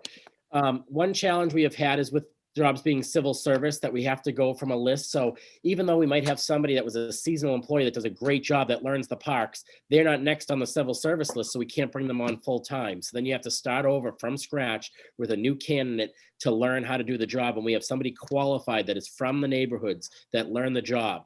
So thankfully, during COVID, the civil service with the state suspended us going in order on the civil service list. So instead of pulling out of the first 3 or 5 that you have to pull to interview, I could pull number 5,000. So we started bringing people in from inside, and for the first time being able to promote from within the Parks Department as they move up in their jobs. I'd say a typical person could be 7 to 10 years in order to move up, just because the way of retirements and stuff for a position to open up. in leadership models. There's that, and we are making efforts to make sure that the contractors that work on our projects that are not city employees also look like the neighborhoods that they're working in. So we're making sure through Malcolm X for that first project to do that equitable procurement to make sure the contractors that are working on it also resemble the community, to put more efforts in that. So we try to retain as many people as we can. Obviously, having city residency, and as long as you can able to stay in your job, and we'd love to promote from within, because it doesn't make sense to start from scratch and bring somebody new in from the outside. No, absolutely not. And before I get muted, I just want to say thank you all for your hard work. It's greatly appreciated. And I see that Chief Hammond always wears green. I see that's your signature color. I've noticed a trend here. And so it's great to have you in this space and in your role, and really looking forward to your leadership here and working alongside your colleagues. Thank you. Thank you, Councilor Mejia.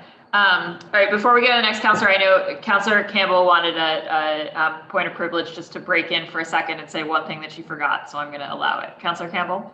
Thank you, Madam Chair. I know you're probably ready to do away with all of us councilors, but I quickly want to thank Dan Ross, because we talked about tree arborists and that department not having enough human capital. Every time I call for any constituent across the city, responsive, of course, Commissioner, you answer every email as well. So wanted to personally thank him. He obviously lives in my district too. And these are the reasons we should have a City of Boston Employee Appreciation Day. So thank you all. And thank you, Councilor Bach. Thank you, Councilor. Thank you.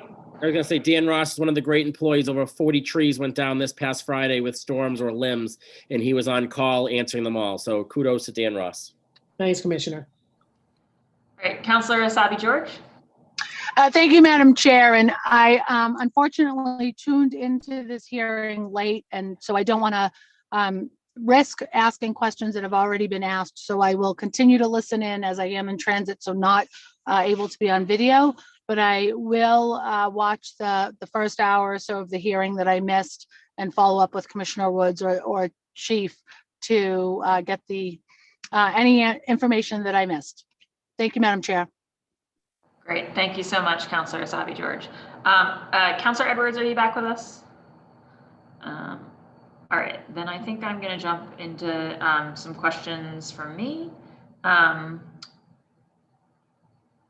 So, Commissioner, I wondered if you could speak a little bit more to, you mentioned in your opening remarks, sort of us trying to get, we doubled the tree planting budget last year. Obviously, there are just like capacity constraints on how much of that we can get done. We've discussed some of them with the arborists. Sort of where are we in actually spending the money that the council has allocated? Sure. So our trees that normally come in beginning to mid-April came in yesterday, June 1st. So just a delay on availability of even trees to get from the nurseries in order to put in the ground. So a planting season that usually sees 6 to 7 in the spring is going to see about 300 that will all be this month before July 1, with a heavy concentration now pushed out to the fall. So we're going to still try to obtain our goal as much as we can with trying to hit 2,000, but that would mean planting 1,700 trees. So we will see how successful we are from October through December, getting as many possible in the ground to hit that number. But I'd say because of COVID and setbacks and stuff, we're probably looking at 1,400 or 1,500 this year. Got it. Okay. But is the line item for that for this year still at the elevated level from last year? Yeah, and Stephanie, if you just want to confirm that, our Director of Finance. I'm sure. Yes, that's correct. It was almost, it was a little more than doubled. So we're at about 1.7 million. Okay. In our capital budget for street tree planting.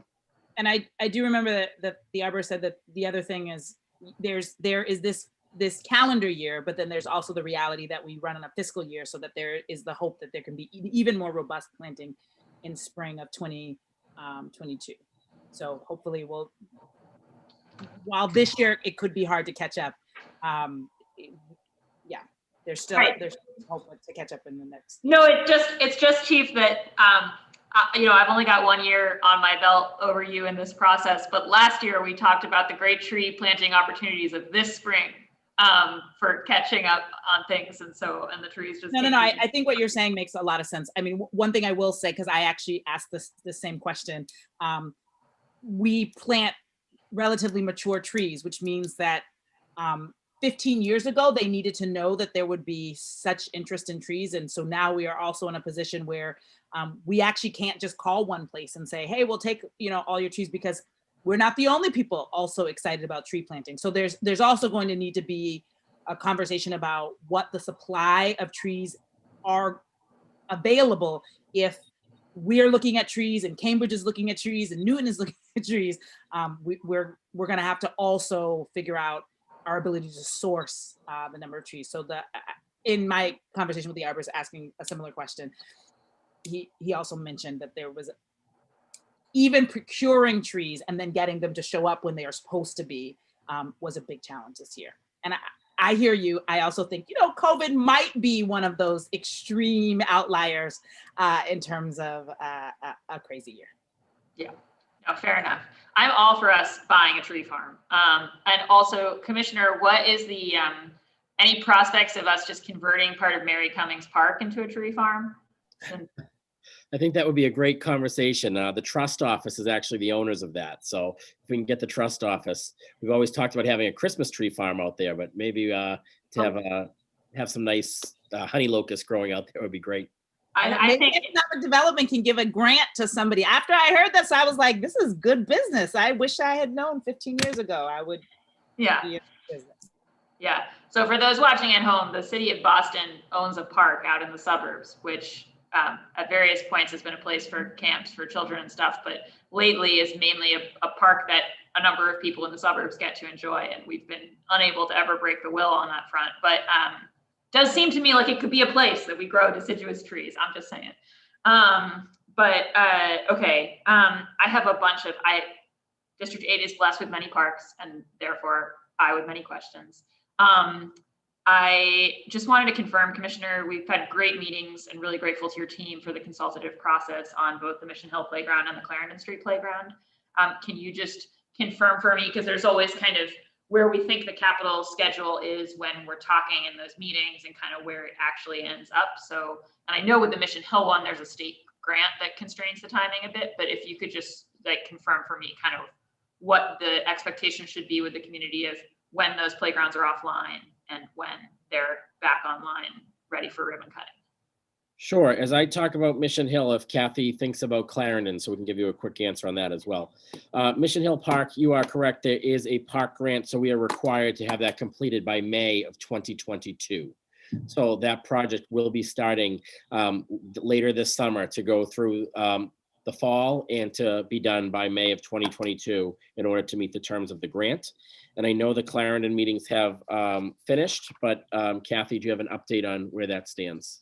Yeah, so we're through the community input process on Clarendon, but I think that we're going to be continuing to check in with the kind of smaller community group, including the neighbors next door, and worked out, kind of came to an understanding with the school group that uses the park to concentrate the construction during the summer, so that there was minimal impact to their use of that outdoor space during the school year. So the majority of the work is going to happen next summer. So I think prepping all that work, bidding winter, spring, doing the prep work so that we can really concentrate on getting into Clarendon in that summer zone and then getting out.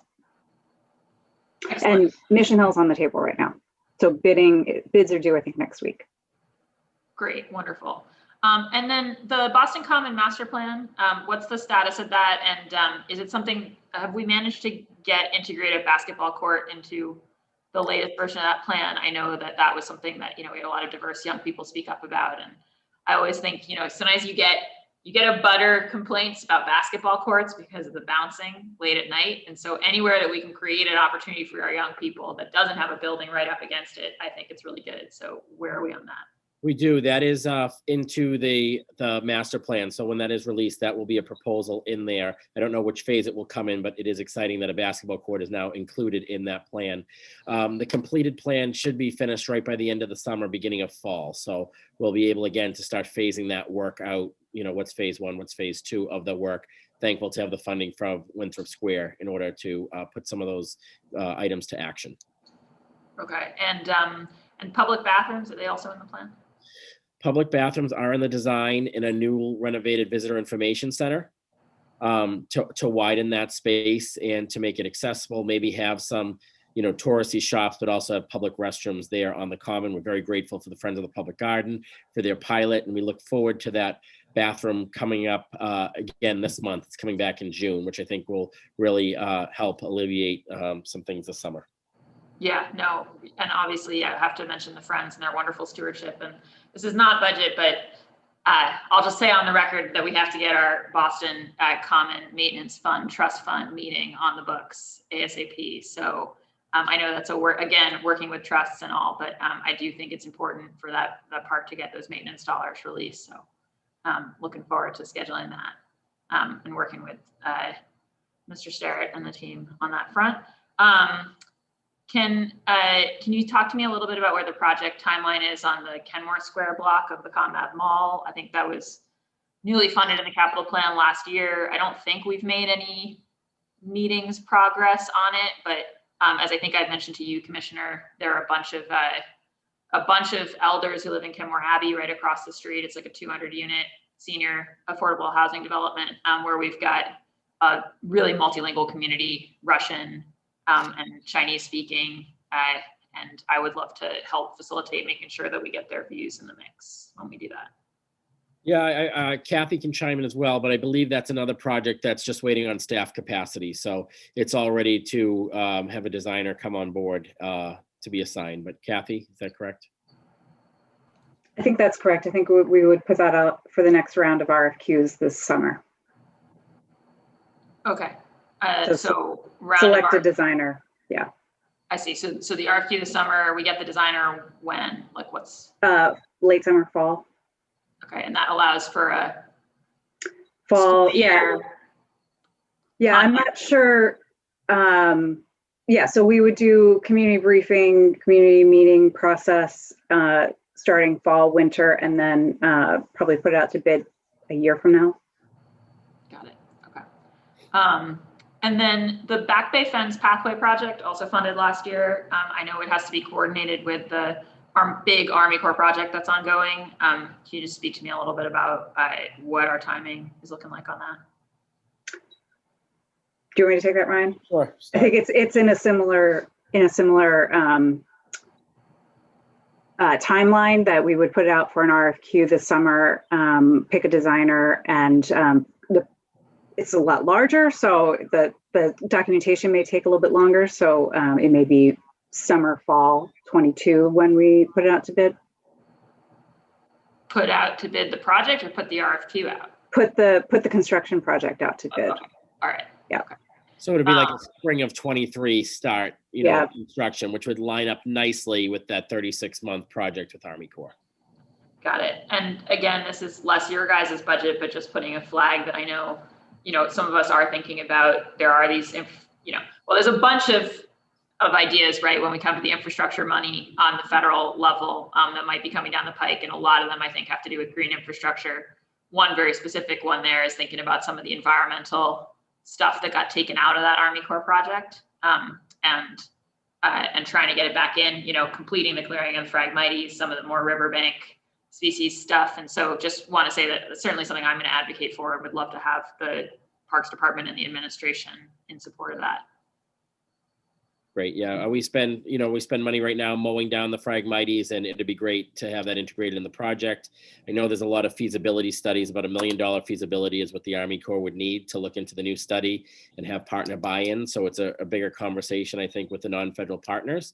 But the Parks Department would love not to have to continue to mow the Phragmites and transport them to finish the project off and have the ecological restoration included. All right, well, I have a few more questions, but I am mindful of having taken certainly my time, and I want to go back to my colleagues. So I'll have a few more in the second round, and then we'll go to testimony, because we've got a number of members of the public waiting here patiently to test to how much care there is for our parks. Councillor Braden, I just wanted to circle back and see if you had any second round questions. Councillor Braden. All right, well, what about Councilor Mejia? Do you have any, Councilor Mejia, Braden, or Edwards, if any of you have second round questions, put a blue hand up. Otherwise, I'm going to continue with mine. And then I see Councilor Mejia. Councilor Mejia, do you have any follow-up questions for the department? I mean, you did do double question time the first time around, but still.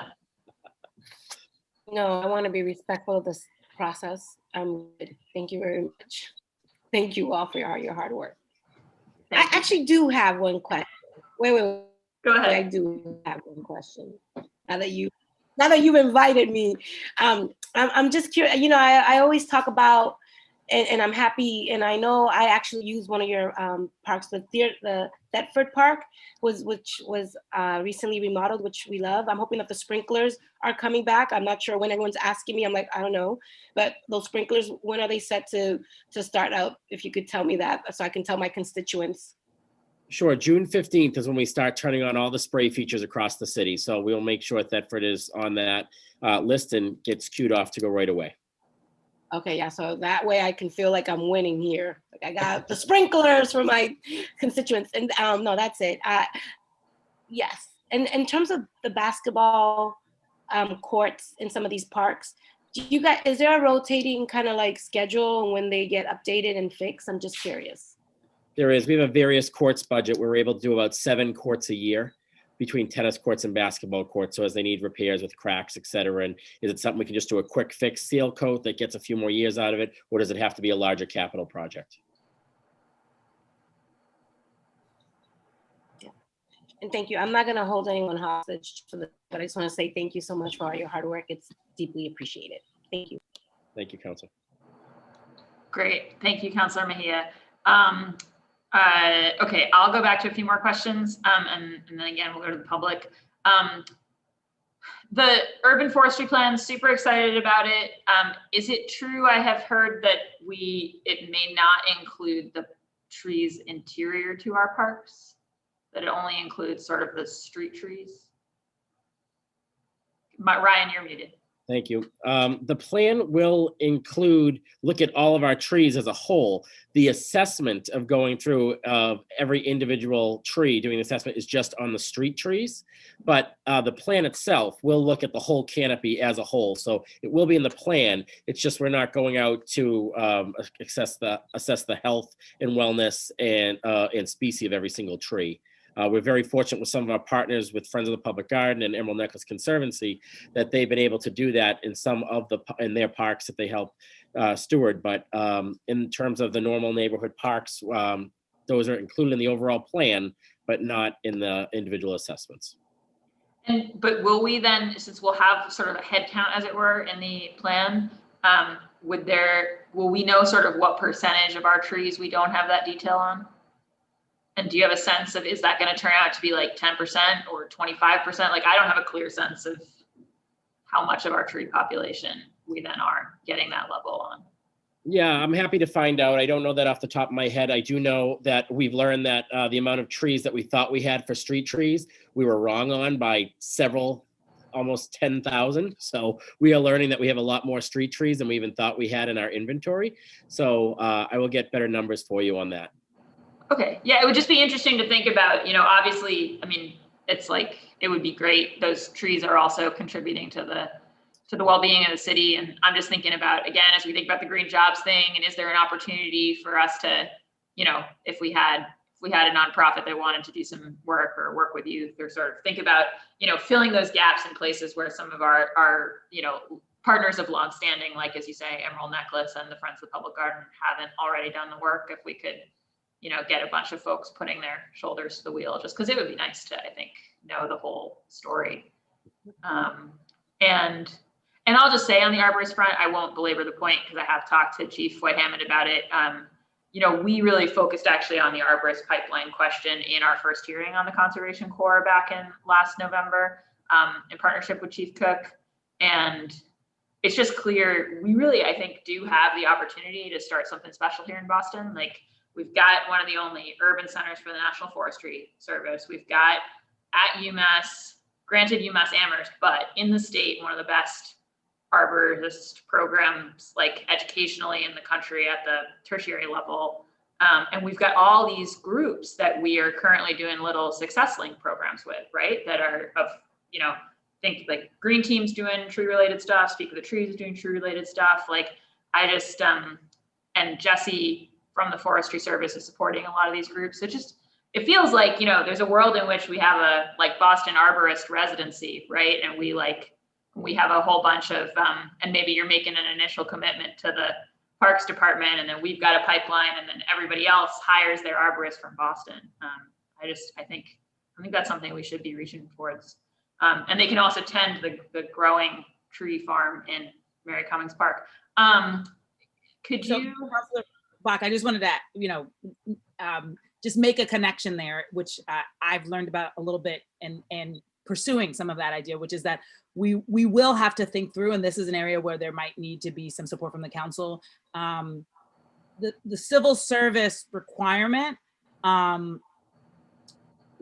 will be something we have to look at if we're going to think about this pipeline question, because my understanding is that we've actually had people come in, and that has made it challenging to sort of create this direct pipeline that could have existed at parks even already if those requirements were not sort of shifting our ability to do internal hiring. So I think that that's since our conversation, I've learned sort of a little bit more about that, and think, you know, this will be an area where it's actually a policy area that we'll have to think through to make sure that if we bring people in, we don't actually just train them and then lose them to all these other municipalities.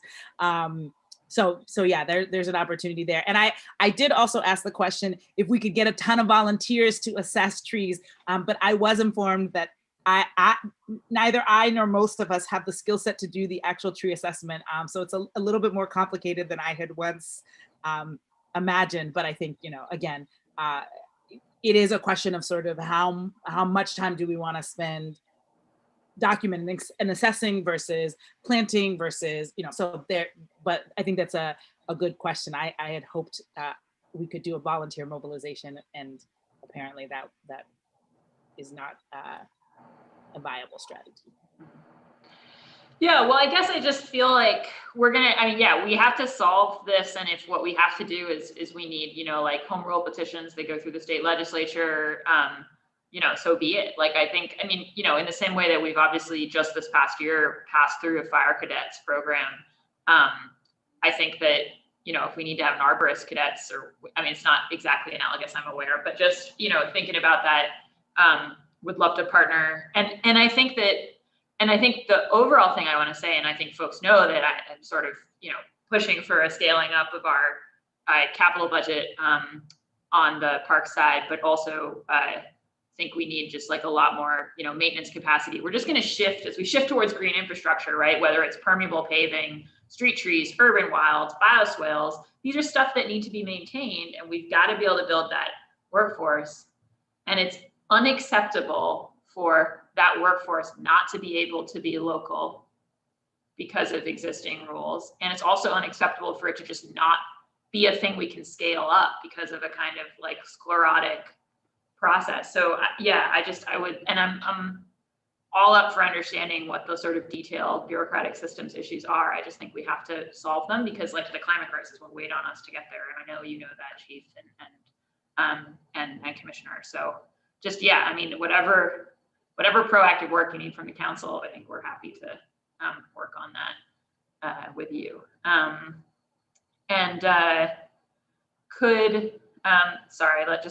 Could somebody speak a little bit about the parcel priority program and sort of what the latest is on that? Ryan, I know you alluded to it earlier, but. Yes. Right now we have 1,200 surveys that came in and had a community process virtually to get opinions. So now we have a list, a working list, and now it comes to how to prioritize that list. So, and we're looking at the heat map to try to prioritize where these parcels are. And now with the acquisition fund, we'd be able to potentially acquire some of these parcels. Excuse me one sec. Great. Sorry, so working with the community, many community members are involved on the prioritizing of this list, and we have a list now of all the properties. We also have a working group with city agencies to determine the ownership of these. Are they privately owned? Are they publicly owned? Who owns each parcel? How easy is it to acquire? And then going through the steps of getting land surveyors out there, et cetera, to hopefully acquire some of this land. Great, that's awesome. That's wonderful. I think I'm all for land acquisitions. Ryan, a very specific District 8 question that I actually brought to Public Works and they put it on you. So there's a staircase in my district in Fisher Ave going up to kind of McLaughlin Park and up at the top of Mission Hill. And you know, it's a public staircase. It's used by members of my community and it's fallen apart to a kind of unsafe degree.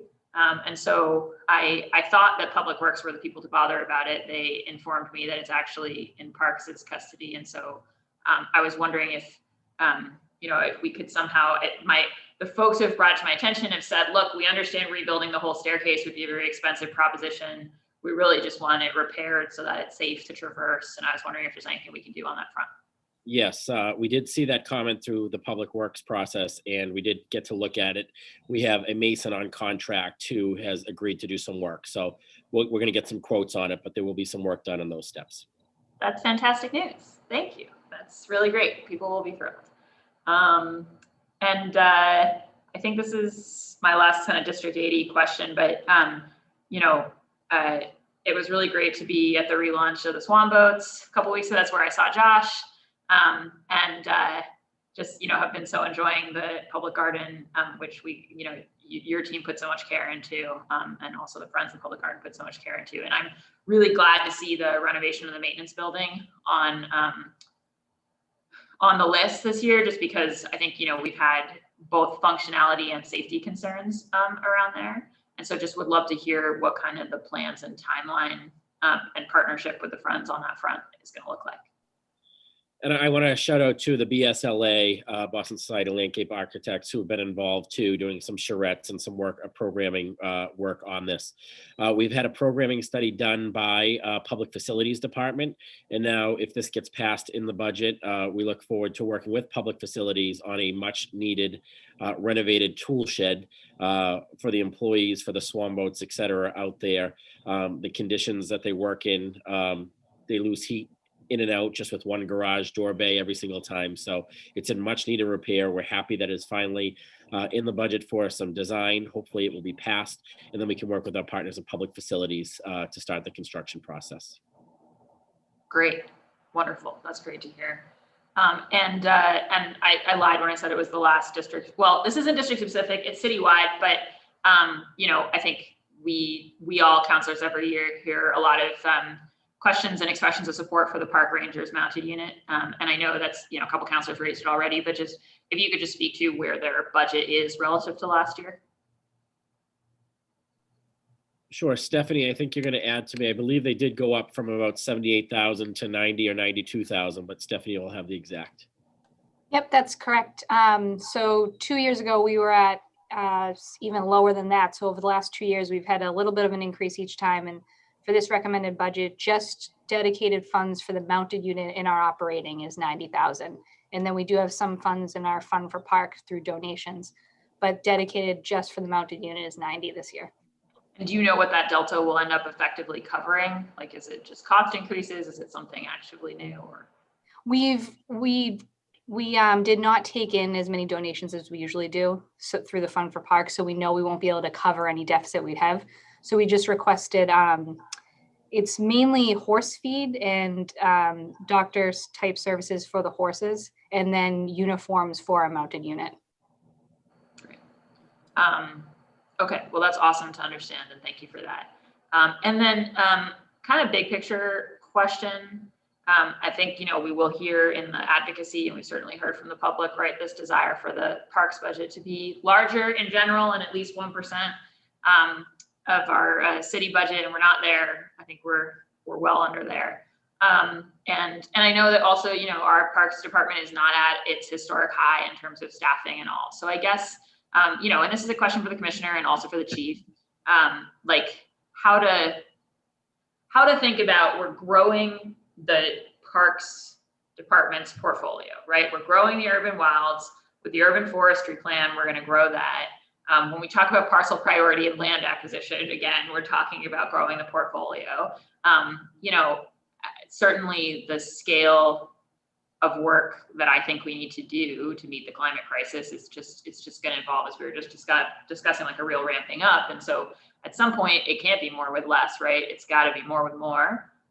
So how are we thinking structurally about that budgetary challenge? So yeah, this is a conversation we have begun because, for instance, with the urban forestry plan, now we're planning, but then on the other side of that, that's going to be more work and maintenance that's needed to be done in order to get to that point. So I think, you know, I'm not saying I have a comprehensive answer to that. I think this is what, my 5th weekend. And so, you know, my assumption was that was not something we could do through this budget process, but I think that you are raising an important point, because you can't add more parks and think that you can maintain them with the same workforce. You can't grow more trees and think that you can support them with the same size. So I think what I would say is that this is a push to our team that I'm not just hearing from you, but from many of the counselors, to really think about what do we need to do for next year's budget in order to be able to maintain all of the growth that we're seeing. And it's important, because we don't want to build things that we do not have the capacity to maintain and maintain well. And it's not actually just the physical plant, it's also programming, because people want their parks to also be activated in positive ways, not simply to just be a present space. So I will take that as a charge to sort of sit down with the team and figure out what do we need to request in the coming year, and maybe begin to signal that earlier. Yeah. Great, that sounds good. And we'll also just, you know, put all mayoral candidates on notice that this is an important priority for anyone and everyone. Okay, I think, you know, there's a few notes on my list that are kind of ongoing conversations, Commissioner, and I always appreciate your responsiveness. Obviously, the sort of challenges around the Canadian geese population in the Back Bay Fens, challenges around graffiti on our historic bridges, you know, the issue of like kind of the weeds and especially where I've got places where we transition from state land to city land and back to state land, and sometimes on the margins there, like nobody's dealing with kind of the edge, and then it can end up quite disheveled. And so, you know, these are, I think, ongoing things, but I unless you want to, I don't really need you to speak to them in this forum, just to, you know, flag them as continuing things that we're discussing. And I know that also, you know, we're also still in kind of community conversations about the Copley Square redesign, and that's an ongoing process as well. So I guess, one sort of question was, and this isn't a District 8 question, but I did get a question about kind of the bridge that got built in Franklin Park, I think in the golf course. And the question as it got framed to me as Ways and Means Chair is sort of like, well, how does something like that happen, not as its own capital line item? And I assume it's in some kind of a aggregate line item, but I did get a request to kind of put that on the record and see how we think about, just because obviously when projects that are in specific places pop up on the capital budget list, it gives everybody in the community like notice that if they care, they might want to get involved. And so if it's not in that list, it's harder for people to kind of know and make sure that we're doing the right like public input process. So Sure. I'll defer to the commissioner, but I do just want to raise really quickly, I walk and run Franklin Park 2 to 3 times a week. Calling that a bridge might be amplifying the ego of what is little. So yeah, I just want to know, I did see that, and I think it gives the impression that it is a much larger structure than it actually is, but I will defer to the commissioner. Fair enough, Chief Commissioner.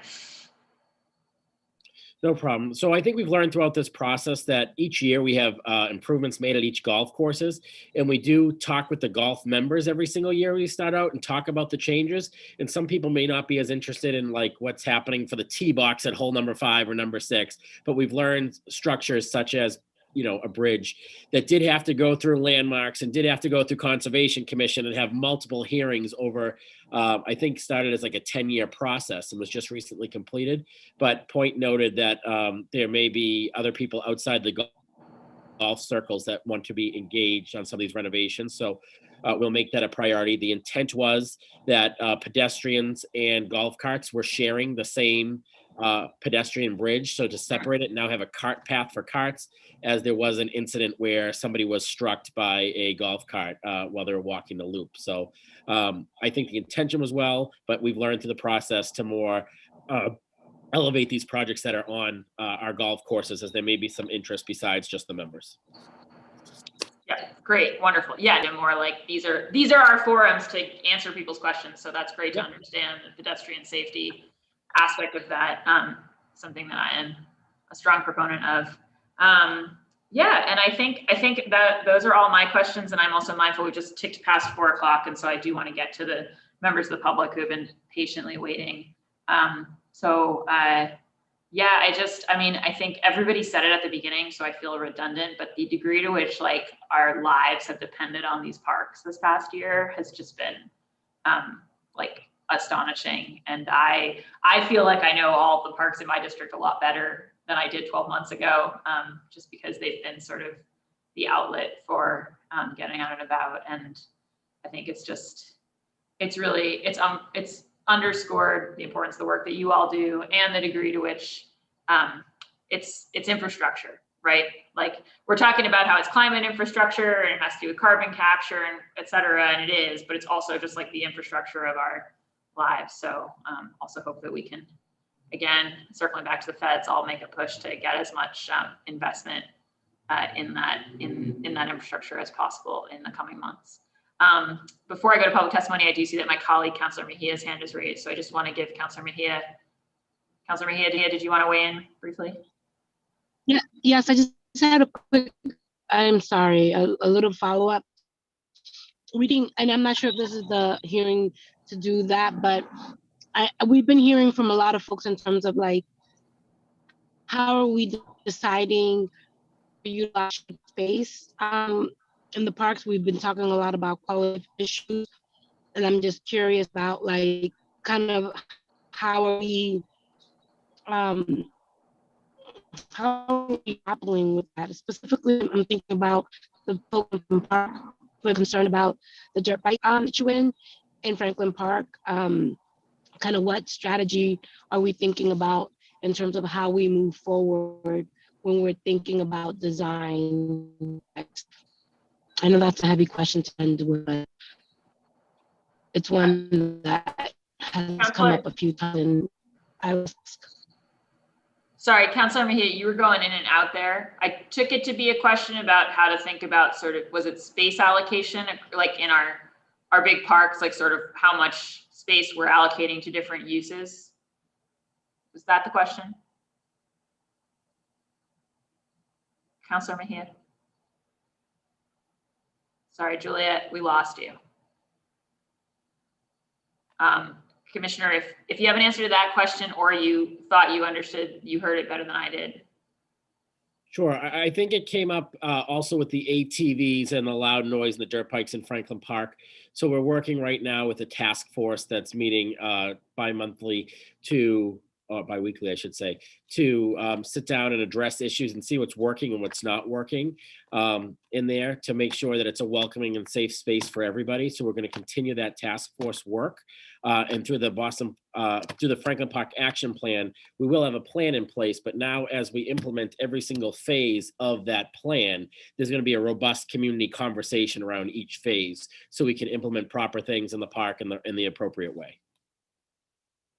Great, wonderful. And I see Councilor Mejia is back, so I'll just test her one more time, but I appreciate that answer. And I also think it's worth noting, I mean, you mentioned the Winthrop Square money before, but it's pretty excellent. Sorry, Councilor Mejia, if you want to, we kind of lost you. Yeah, you did, because my internet is bootleg, but I was asking the question specifically around, I've been hearing a lot about equitable use of our parks, and a lot of folks have been talking about quality of life issues. And I'm just curious, as we continue to move forward and design, how are we doing so with an equity lens? And I'm also very curious about the dirt bike conversations that we've been grappling with here on the council and just citywide. And I know that's a big, heavy thing to end on, but I'd be remiss if I didn't bring it up while we were here together. Yeah, and Councilor Mejia, Commissioner Woods sort of thought that was what you had asked, so he pretty much just answered that. I think, Commissioner, I mean, it sounds like we've got, if you want to very quickly recap bi-weekly meetings and also plans to kind of do each level of design with community consultation. Sure. So yeah, for Franklin Park specifically, we have a task force ongoing that's meeting bi-weekly to see what's working and what's not working. But the great thing about this action plan is that we're going to be able to have robust community conversations as we go through each phase to see what's phase 1, phase 2, et cetera, of the project, and to make sure that our parks remain safe, welcoming, and inclusive spaces for everyone to feel welcomed in them. And then I think hopefully out of this task force, there'll be some action items that we can work with larger scale on ATVs or bikes, and whether that's implementation of additional spaces for them to be used, or come up with plans where they can and can't be, et cetera. So working with that working group to come out with best practices and solutions, I think, is our best way forward right now. Great. Thank you. Thank you so much. And I apologize, Councilor Bach, for just crashing your hearing here, but I did want to make sure that we seize this moment to ask those questions. So thank you. I appreciate you, Councilor Mejia. And what I was about to say was just that, you know, I do think when we think about Boston Common and Franklin Park, these two very large parks that we have, although there's also Moakley, and you know, we're excited about the planned capital investment at Moakley, but it is great to have these kind of paired master plans and maintenance trust funds established, and kind of that infrastructure to really tend for these major jewels that also just get such heavy use from so many communities in the city. So just really want to appreciate you for that, because of course, running the process around 2 master plans like that is no mean feat that the department's been working on. So yeah, just want to end on a note of gratitude for that. Now I'm really going to public testimony. Chief Hammond, Commissioner Woods, any final words before I go to the public? No, thanks for all the support. We know everyone loves our parks, and we want to continue to make them safe, welcoming spaces for all. And just also again, thankful for the engagement of the council, and looking forward to continuing to partner on some of the questions and concerns you raised. Great, fantastic. Thank you so much. All right, so with that, I'm going to start going to public testimony. I've got here, start out with Liz Visa from the Friends of the Public Garden. And then I've got Chris Arena will be next. And then I'll keep just promoting folks through and giving them a chance to. So if you can just make sure to identify yourself, your organization, or residents, and then share your comment, that would be great. Liz, you have the floor. Thank you, everyone. It's been a wonderful opportunity to hear all of you talk about what we all care so much about, which is our parks. My name is Liz Visa, and I'm president of the Friends of the Public Garden. And last year, we celebrated a half century of partnership with the city. Advocate Garden and Commonwealth Avenue Mall. They are the neighborhood, 6 neighborhoods and 60,000 people, but they are more than that. They are citywide parks. They belong to everybody in the city, and it's really important that we remember that. 7 million people a year come to visit these parks. People come from around the country and around the nation. They are icons for Boston, so they're really, really important parks for us to be working together on, and making sure that they can be as sustainable as necessary to support the intensity of use and the wonderful intensity of special events, et cetera. So the Friends spends over $2 million a year in these parks, but partners budget. I've heard from several of you. I love hearing people talk about the 1%. We have been advocating that, and the for a number of years that the Parks Department's budget needs to be at least 1% of the city budget, and because parks and so much acreage and supports so many people in the city. I'm speaking not only on behalf of the Friends of the Public Garden, but also for Boston Park advocates, hundreds of parks connected groups that have come together to advocate. Repeat what everyone has said. My internet is unstable. Are you able to still hear? Yeah, we're losing, like every once in a while we lose a word, but so far I think we've basically gotten it. Thank you. We're all suffering through Zoom together. But yes, you've all said this, and I will just reiterate that our parks were lifesavers last year. We in the parks advocacy community always say that parks are not amenities, they are necessities, and each of you and all of your constituents felt this deeply from our constituents about how important our parks were. They were intensively used in different ways. People came out to al fresco have dinner. Our garbage cans were overflowing. And so we need the amount of maintenance that we get and more than that in order to support the intensity of use. And it is critical. I've heard from several of you, adequate staffing. It's about maintenance support, a second shift in Franklin Park to be able to care for that area of the city for safe, clean, and usable parks. Maintenance staff, there is also a critical need for more project managers. A number of you have talked about projects and how are they doing. The Parks Department does not have enough support. The existing staff cannot keep up with the huge demands of planning as well as capital. More people to do that kind of support. You see how wonderful Kathy is, Liza Meyer and others. They're working beyond 9 to 5, way beyond 9 to 5 to try and keep up with the Boston Common Master Plan, the Franklin Park Action Plan now, which is wonderful. We're very excited about that coming on. The Open Space Plan is up again. And then there's the capital projects that we all are clamoring to have done in our neighborhoods. So we definitely need that kind of staffing. And as you all have said, I would just reiterate, we're very happy that there's an urban forest master plan about to come online. Happy to hear that there's an equity lens that is being used. And yes, we need more arborists. The Friends takes care of all 1,700 parks and trees in R3 parks, which is a great thing. Needs more arborists to support the care of all the thousands of trees throughout the city. And it is real and frustrating to hear about the structural challenges that you face with public being a public agency and trying to compete with private firms that can pay more and be more nimble in hiring people than you can. So we will do everything we can to support you, but really are just reiterating that need and that important aspect of the work that you do.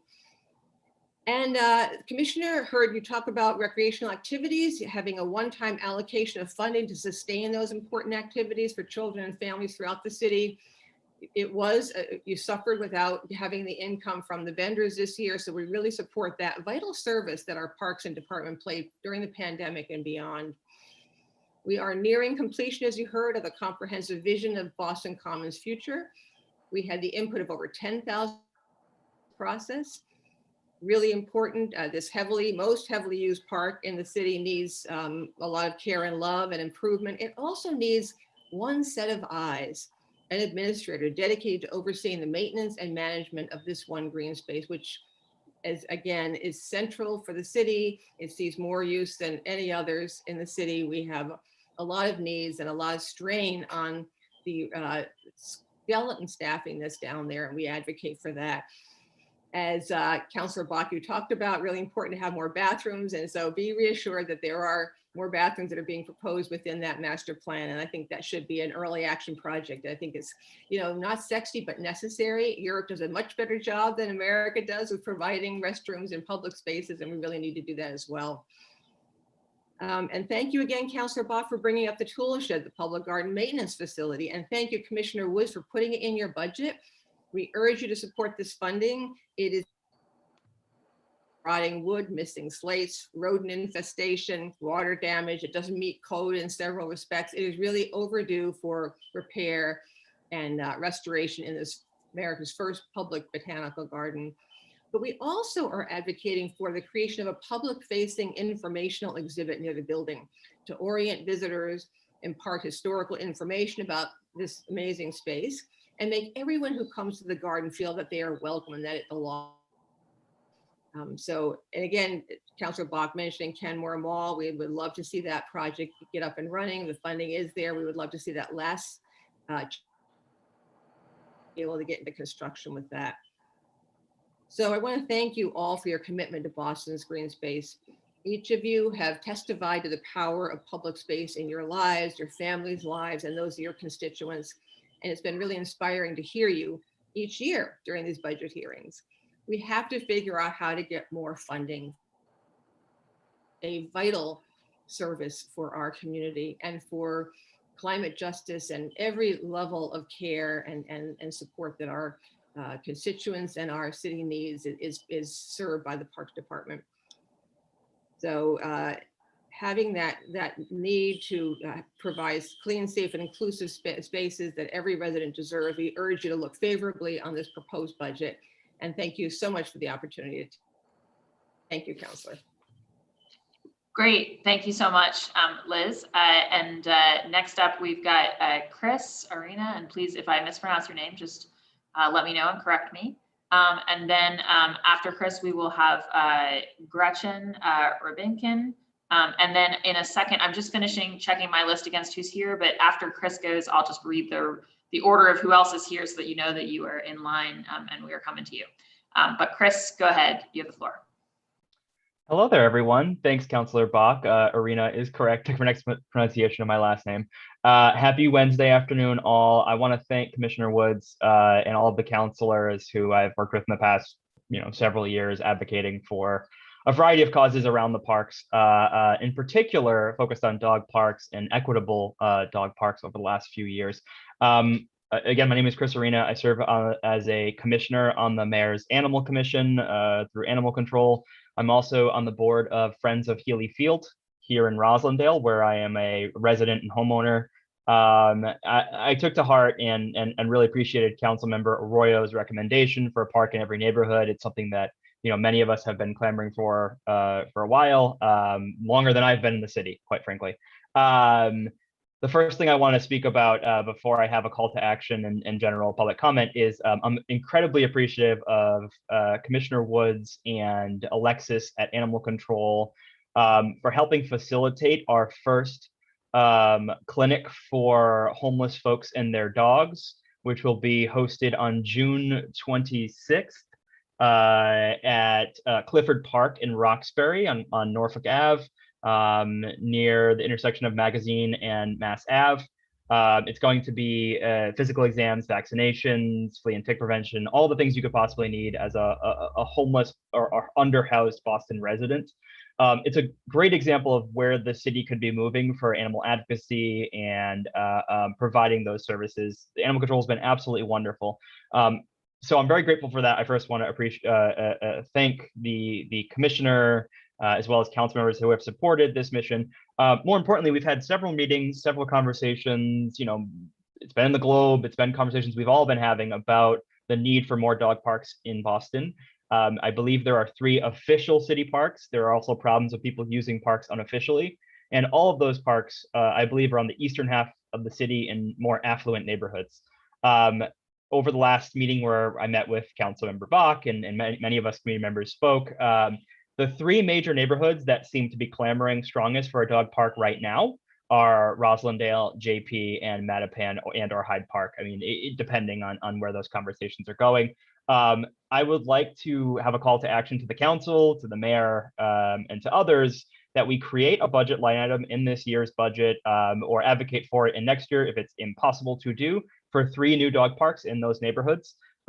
The Friends of Healy Field has done a site visit at Healy Field. There's an amazing location behind I forget the name of it, behind the pool, where it's an unused space. We've had conversations with the only direct abutter who is in support of the project. We've had site visits with parks. It is a prime location for us to really start to build the next park. We're doing one at Smithfield in Alston, but I think it'd be great to get one in Roslindale, and then to look at site locations in JP, Mattapan, and Hyde Park in the same year. Going forward, I think it's quite clear with the amount of dogs we have, with all the amazing pandemic puppies, which hopefully there isn't a increase in surrenders, but knowing that we have a ton of new dogs in the city, parks become two great opportunities. One is they are the social center for dog parents. I mean, people who have dogs go to the park 2 times a day, 45 minutes each time. You're spending an hour and a half with these people. They become your friends, your family. You invite them over for Thanksgiving dinner. It's a really great community building opportunity. The secondary is it's a wonderful opportunity for Boston Animal Control to advocate for dog licensing. It's an opportunity for the city to make sure that their veterinary clinics and the homeless service clinics, et cetera, are all promoted. As you can hear my dog in the back making a whole bunch of noise. I think it's important for us to also have a line item around outreach to friends groups and or maintenance and upkeep for these parks. I think it's clear that this isn't going to be a one-off thing. We're not going to see less dogs in Boston in 2022 or 2023. I would be wholly shocked based on the population statistics and the way that dog ownership has increased over the last 5 years. We have to have it in the budget as a line item that we look at each year, expanding more parks until we get to the point where, like Commissioner Woods, Councilor Arroyo, Councilmember Bach, Councilmember O'Malley, and many others have said, we have a dog park in every neighborhood. That's the end goal. We're not going to get there if we don't actually put money behind it through the city budget. I've taken a lot of time to try to find alternative avenues on the private sector, which certainly has more money. It's just not as easy to do without working directly with parks and directly with the city budget. So I'd love to see, as my call to action, a clear budget line item for those 3 parks in the coming year. Thank you, council members. Great, thank you so much, Chris. Next up, as I said, will be Gretchen.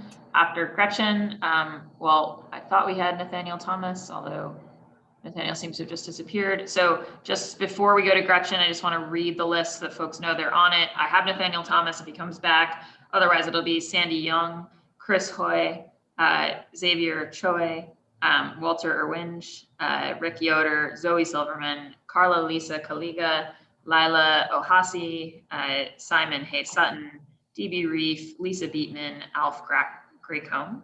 And if you're watching this at home and you signed up to testify, but you're not currently here, I probably have another 8 or people or so who are signed up, but I don't see you right now. So feel free to use that Zoom link to come and join us. And if you have lost the Zoom link, shoot us an email at ccc.wm@boston.gov and we'll try to get you in the room here. So with that, I will go to Gretchen. Thank you. Can you hear me? Yes. Excellent. So thank you, Councilor Bach, Chief White Hammond, Commissioner Woods, and the esteemed city councilors and community members here today. My name is Gretchen Rubinkin. I'm Executive Director of the Boston Society of Landscape Architects. We're a professional association of 750 landscape architects, designers, and design students, people who strive to design parks, playgrounds, sidewalks, schoolyards, and all sorts of open spaces that are accessible and equitable, advance climate resilience, and spark delight and joy. Not all, but the majority of our members live or work in the city of Boston. And I'm speaking today to voice our strong support of the proposed parks and recreation budget, including the Parkman Fund. There's so many important projects embedded in here, many of which have been spoken about this afternoon, from the urban tree canopy to Moakley Park, Malcolm X Park to Garvey Playground. And Boston is in an extraordinary once in a century moment, really, as our biggest parks, as Councilor Bach, you were just speaking to this, our biggest park, Boston Common, Franklin Park, and Moakley are all in various stages of rethinking and renovation at the same time. So this is really this like sort of a grand moment of city making where we're establishing what the next generations of Boston will be. And while the big parks are going on, there's also this terrific constellation of neighborhood scale improvements. And these are such key ingredients to getting us to the more equitable and resilient city we imagine. The projects that the extraordinary staff of the Parks Department are leading not only add nature and beauty, but also help our neighborhoods deal with too much water and too much heat, the hidden superpowers of landscape architecture, as I like to say. And as many councilors and colleagues like Liz Visa have underscored, longer-term maintenance and Parks Department staff funding are critical. Public funding also enables more inclusive public processes, enabling more voices to be at the table. I'm so excited by this afternoon's conversation, and in light of some of the key themes, I'll add that more community engagement and more inclusive public processes and funding for those processes, especially processes that include youth, also help build a more diverse pipeline of landscape architects and arborists and other parks professionals. Every young person in this city touches a park or a public space in some way, yet far too few realize that these spaces are designed and intentionally created, and that they might have a voice in that process, and that they might even make this a career. At BSLA, we're piloting a few youth landscape architecture engagement programs right now in partnership with the Emerald Necklace Conservancy and others. And we would love to follow up with many of you in this meeting and partner with you in youth engagement and pipeline efforts too. It's beyond time that those who design our public spaces reflect those who use them.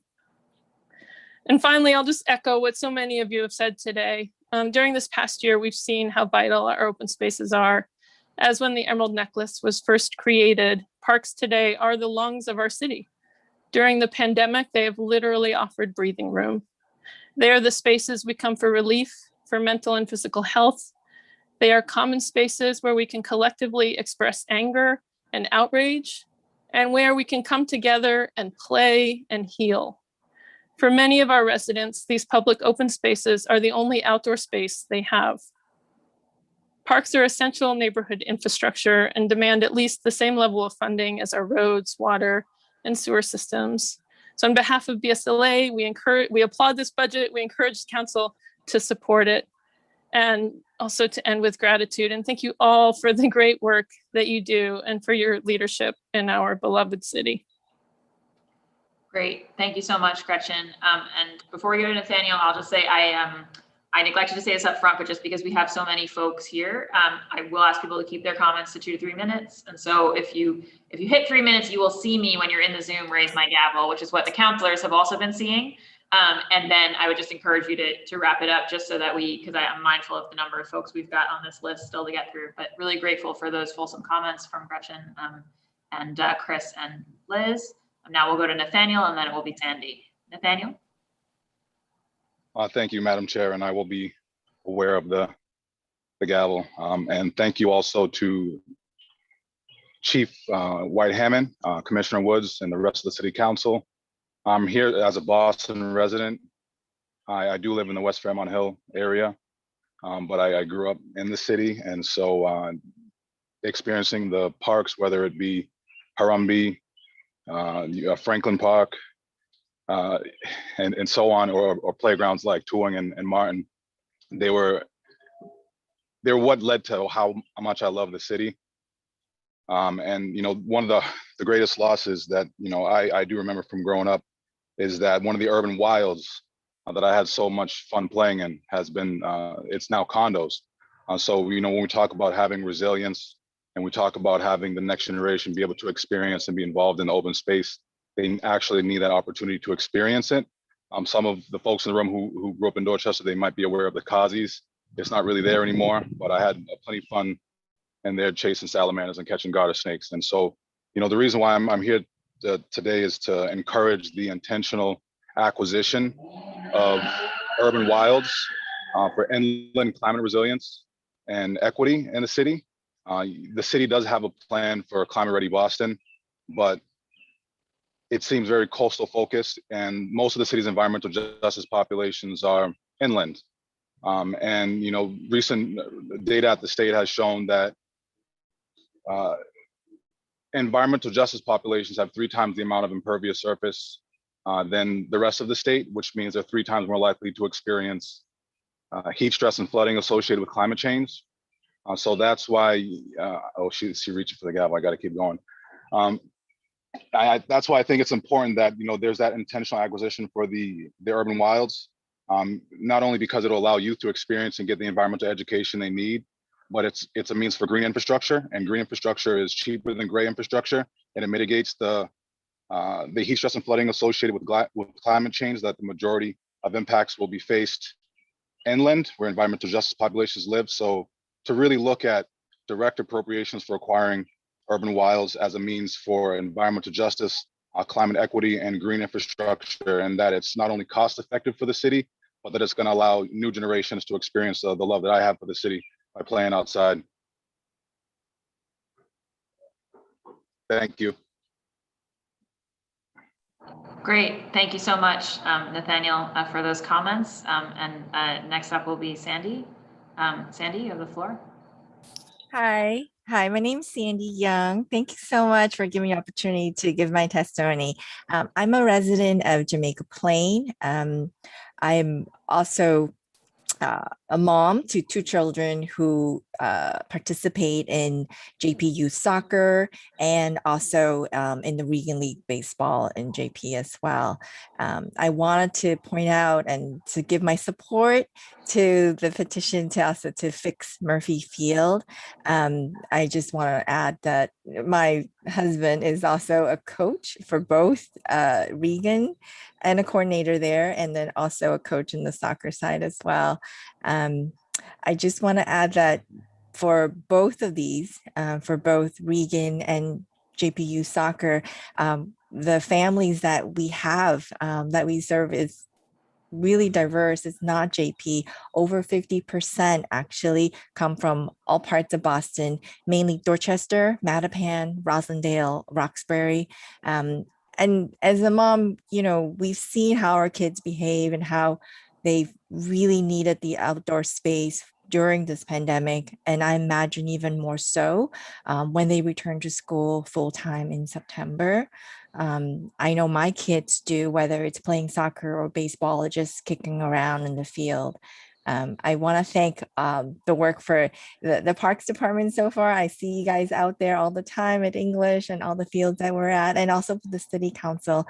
You guys have been very supportive of our kids, and also at this particular stage, their mental and emotional well-being, I think, will be important coming up. And I just wanted to say that, you know, renovating Murphy Field is something that we need to put on the radar, on your radar, like right now. It's not something that we can wait 3 to 4 years down the road. So for these reasons, I just want to point it out and hope, you know, the council support this. Great. Thank you, Sandy, so much. We've been rejoined by Councilor Edwards. Councilor Edwards, I'm just going to go to the next person I had said, and then I'm happy to make time for you to make a few comments and put questions on the record. We did sort of let the department conclude, but at a minimum, we can get questions on the record, and then if there needs to be follow-up, we can chase that. I think actually Chris has left the Zoom, so why don't I let you jump in and do that right now? Thank you. I just want to apologize for being here and coming back. And I know that we're deep in a public testimony. So some quick points of things that I'll be advocating for, at least for with the Parks Department. And that's just making sure certain points in East Boston, Charlestown, parks in East Boston, Charleston, and the North End are given the funding that they needed to really be climate resilient. I think that there's a way for us to adopt both climate resiliency and also create more youth jobs, and for us to create more jobs in general. I think we need to look at a lot of our open space infrastructure and our housing infrastructure and how we're retrofitting them and creating more jobs that way. I know that there's an increased amount of pet ownership in Boston, and I think that we definitely need to make sure that we're creating a culture in a city that is welcoming to our 4-legged family members, but also we build an infrastructure. So every park needs to have certain amounts of doggy bags and some pet areas where that people can actually have their pets feel that they can be roam free, but also be welcome in parks. I think the other thing I wanted to make sure that we touched on is the allergy and allergic signs. I know we had them put up, I think, 2 years ago, possibly, throughout all of our parks, to acknowledge that there's a lot of children with allergies. And so when you eat a peanut butter sandwich and then go play on public infrastructure or public parks, that you could also be putting a lot of our kids at risk. So we did have signs put up, and I was hoping to make them more permanent. They were they were plastic before. I'm going to follow up again, working to make sure that several parks in East Boston, some that have been dilapidated, are actually given the infrastructure that they need. I think it's a social equity issue of people having outdoor space, especially now coming out of a pandemic, and making sure that we have additional resources for all of our residents. I'll go into the deeper weeds with the specific departments, but because I was late and I'm actually enjoying a lot of the public testimony, I want to thank you, Councilor Bach, for letting me come in and make these statements. I will follow up with the city directly. Back to your regularly scheduled programming of, of incredible Boston active folks speaking. So thank you, Councilor Bach. Great, thank you so much, Councilor Edwards. Really appreciate those comments. And now I see, and it gave us time to get Chris back. So I'll go to Chris Hoy, and then it will be Xavier. I think I might have just lost Xavier again, but if Xavier gets back, it'll be Xavier Choi. And then after Xavier is Walter. Chris, you have the floor. Thanks. I'm the, I've lived in Jamaica Plain for about 30 years. I was a soccer player for a long time, playing on English High before there was a turf field, and it was a disaster. And it made such a difference for adults and people of all ages to have a space where they could play. And I am a director, one of the directors of Jamaica Plain Youth Soccer, and coach. And we tried to use Murphy Field in the past, and it's really a disaster. It's just it's unsafe for kids. And if it gets wet, it can't be used. But it's not just for soccer and baseball, where we have over 1,000 kids in both programs. It's also for the kids who go to the Mission Hill School and Mooney's Academy. It's for the summer programs that are there. It's a space that can be used for Frisbee, can be used for all sorts of things that bring people together. I also think one of the other things that we're facing, just soccer specific, is that there just are a lot of, nothing against baseball, there are a ton of baseball fields and very few multi-use fields where we can have kids be able to play soccer, and there isn't space for that. Also, 4 years ago, I had a spinal cord injury. I use a wheelchair. I'm able to use English High. I'm able to use Piggle Field with the turf fields. I'm able to get around. I could not get around on Murphy Field, because especially if it were to rain. It's just really bumpy and unusable.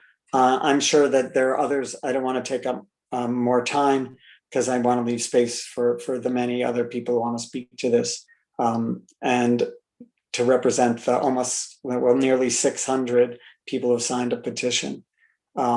This will be a win-win-win for the city to have more space for all of us to use. So I'll stop now. Thank you. And thank you, Parks Department. Thank you, City Councilors, for all your work. I'm sorry if that goes without saying, but I hope you all know how much we appreciate what you've been doing. Thank you so much, Chris. Next up will be Xavier, and then I've lost Walter for the moment, so after that it'll be DB Reef. Xavier? All right. Hello, everyone. I'm Xavier Cho. I'm here as a Regan Youth League player, and someone who lives very, very close to Murphy, the baseball field, and that's what I'm going to be speaking about.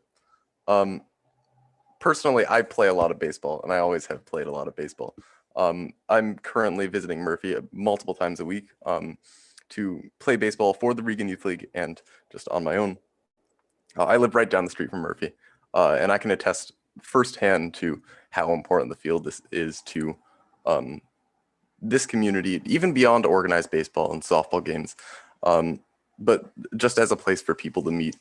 I know that my younger brother and his friends, as an example, use the field often for pickup soccer and football, and they have throughout the pandemic. And every time I drive home or every time I walk by, I often see people using the field for different purposes. I also think that the pandemic has highlighted the importance of Murphy, proving that it really, truly is a keystone of our community. We're hopefully past the worst of the pandemic, but I think the pandemic has definitely shown the power that a single baseball field can have for allowing a community to come together. I will say that any improvements that are made to the field will be directly improving the lives of anyone affiliated with the Regan Youth League, especially the ones who play at Murphy regularly, and anyone who lives close to Murphy as well. I know that I personally will be very grateful to any upgrades to the field. And I'm sure that other kids around the field and in my position will feel the same. Thank you. Great, thank you so much, Xavier. Next up will be DB Reef, and then it's Rick Yoder. DB, you have the floor. You're muted. Yep. There we go. All right. Oh, well, hi, everyone. Thank you for all hanging in. You know, and I think that I have heard, and you have all talked a lot about equity today.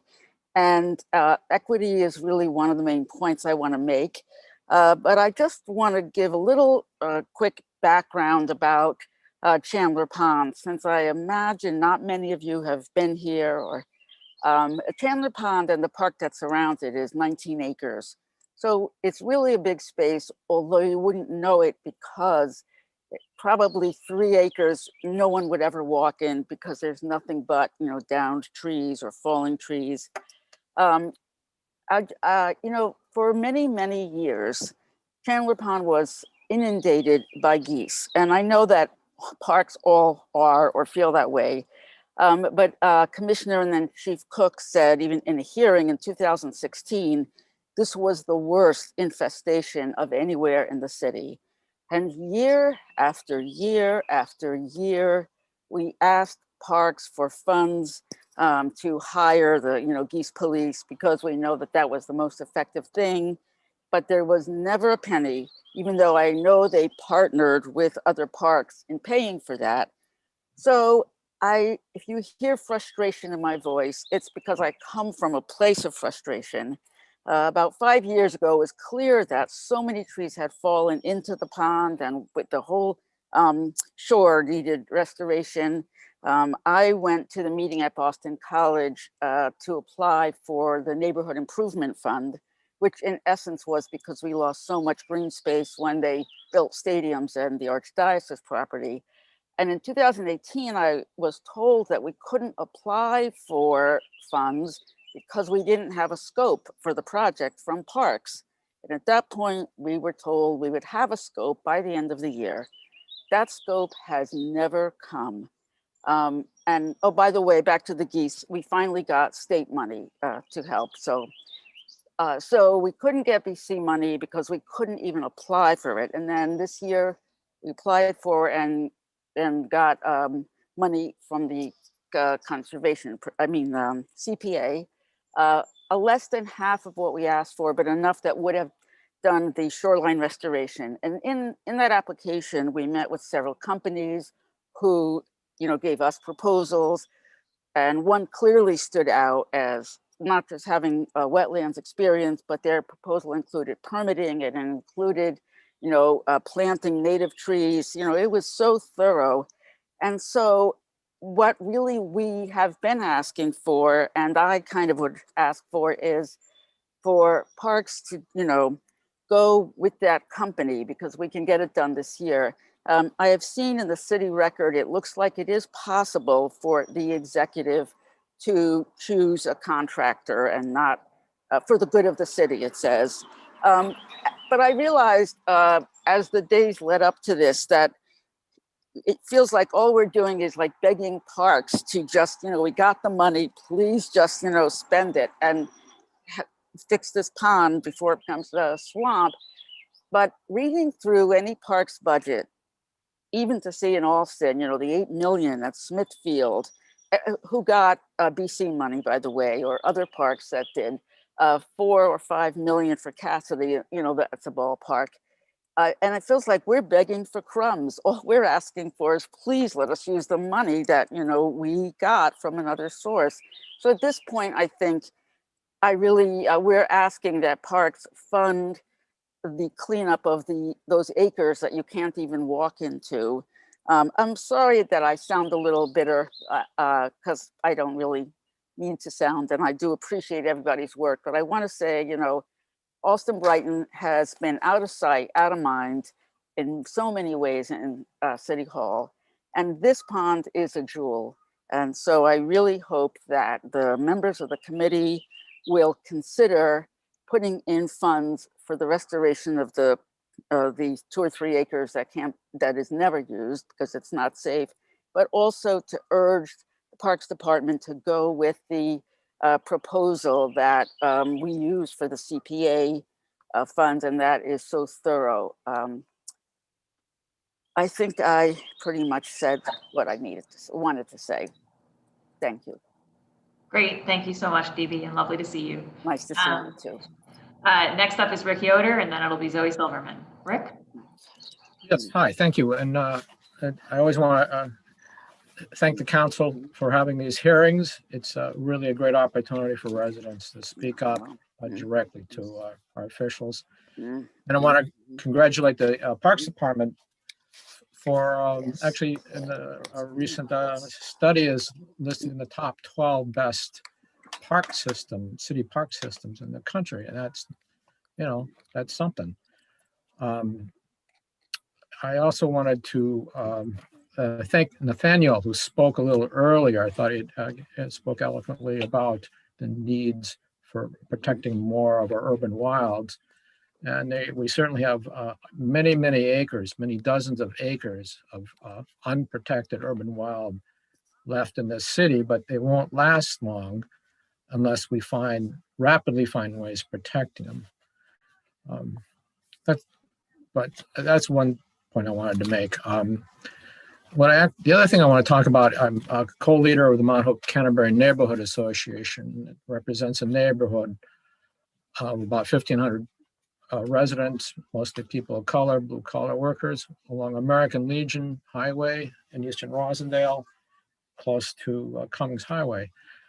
And for many years, we were part of the area that is, in these studies show we're not within our neighborhood. Our pocket neighborhood was not within 10 minutes of some kind of park system, a pocket park, anything. And that changed a few years ago. We have now a little park, but it's a little bit, it really shouldn't qualify as a park. And it really is annoying. It's 43, it used to city owned, they got on a foreclosure. It's right on Hyde Park Avenue, 4-lane highway, lots of noise and pollution, 4,300 square feet. It cost $50,000 to renovate it, which is nothing compared to all the renovations and improvements and I see it for parks in this city. $250,000, $500,000, $1 million, $3 million, just, next door neighborhoods. We do have one more opportunity at the end of Brook Street, 12,000 square feet, fully wooded, about 300 feet from the nearest roadway with any traffic at all, easily accessible to our neighborhood, fully mature trees. And it's not like it's a secret. I had many discussions with Chris Cook about that. For some reason, the other one was chosen. I would like the Parks Department to revisit that and think about giving our neighborhood a really nice pocket park with play places for play equipment, such like that. So that's one of our issues on parks in our neighborhood. Another question I have on tree planting on sidewalks is what I've noticed in our neighborhood, we mostly don't qualify because the sidewalks are too narrow. There has to be a certain amount of clearance for, strollers and wheelchairs and such. It pretty much excludes us. But I look at these sidewalks, they also have utility poles that are already blocking that kind of equipment. So it's sort of like we're, in a certain way, what difference does it make now? But I would like that question to be addressed at some time. And is there some way to make that work? Otherwise, we don't get any new trees in our neighborhood. And the third thing, I'll just keep talking till my time runs out.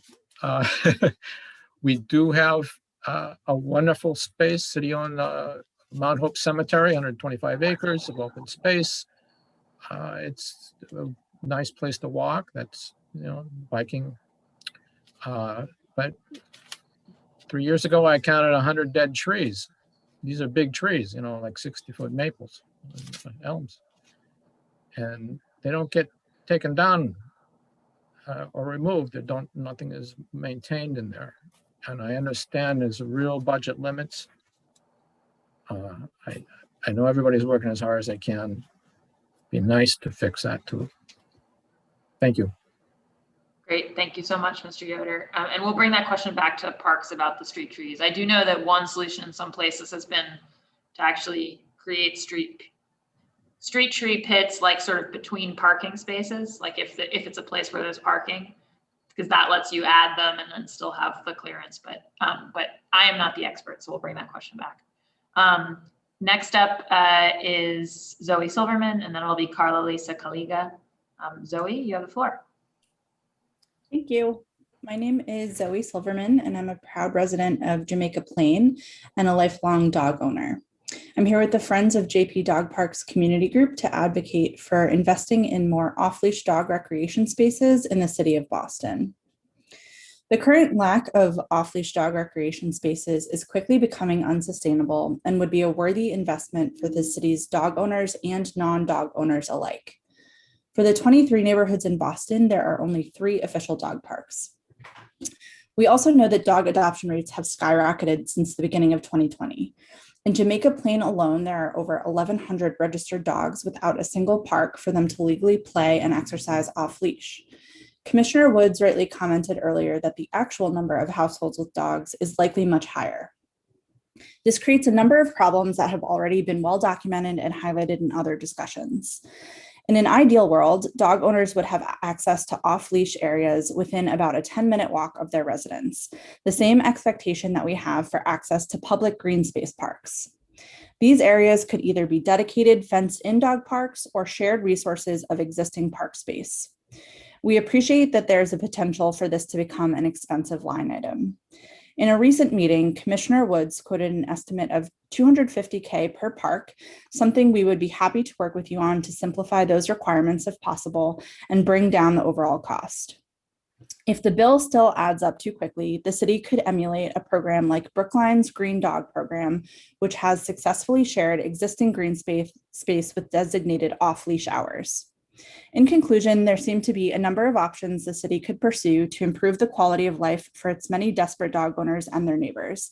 We are very grateful for the Parks and Rec team for all you do, and we look forward to working with you further in this coming fiscal year. Thank you for your time. Great, thank you so much, Zoe.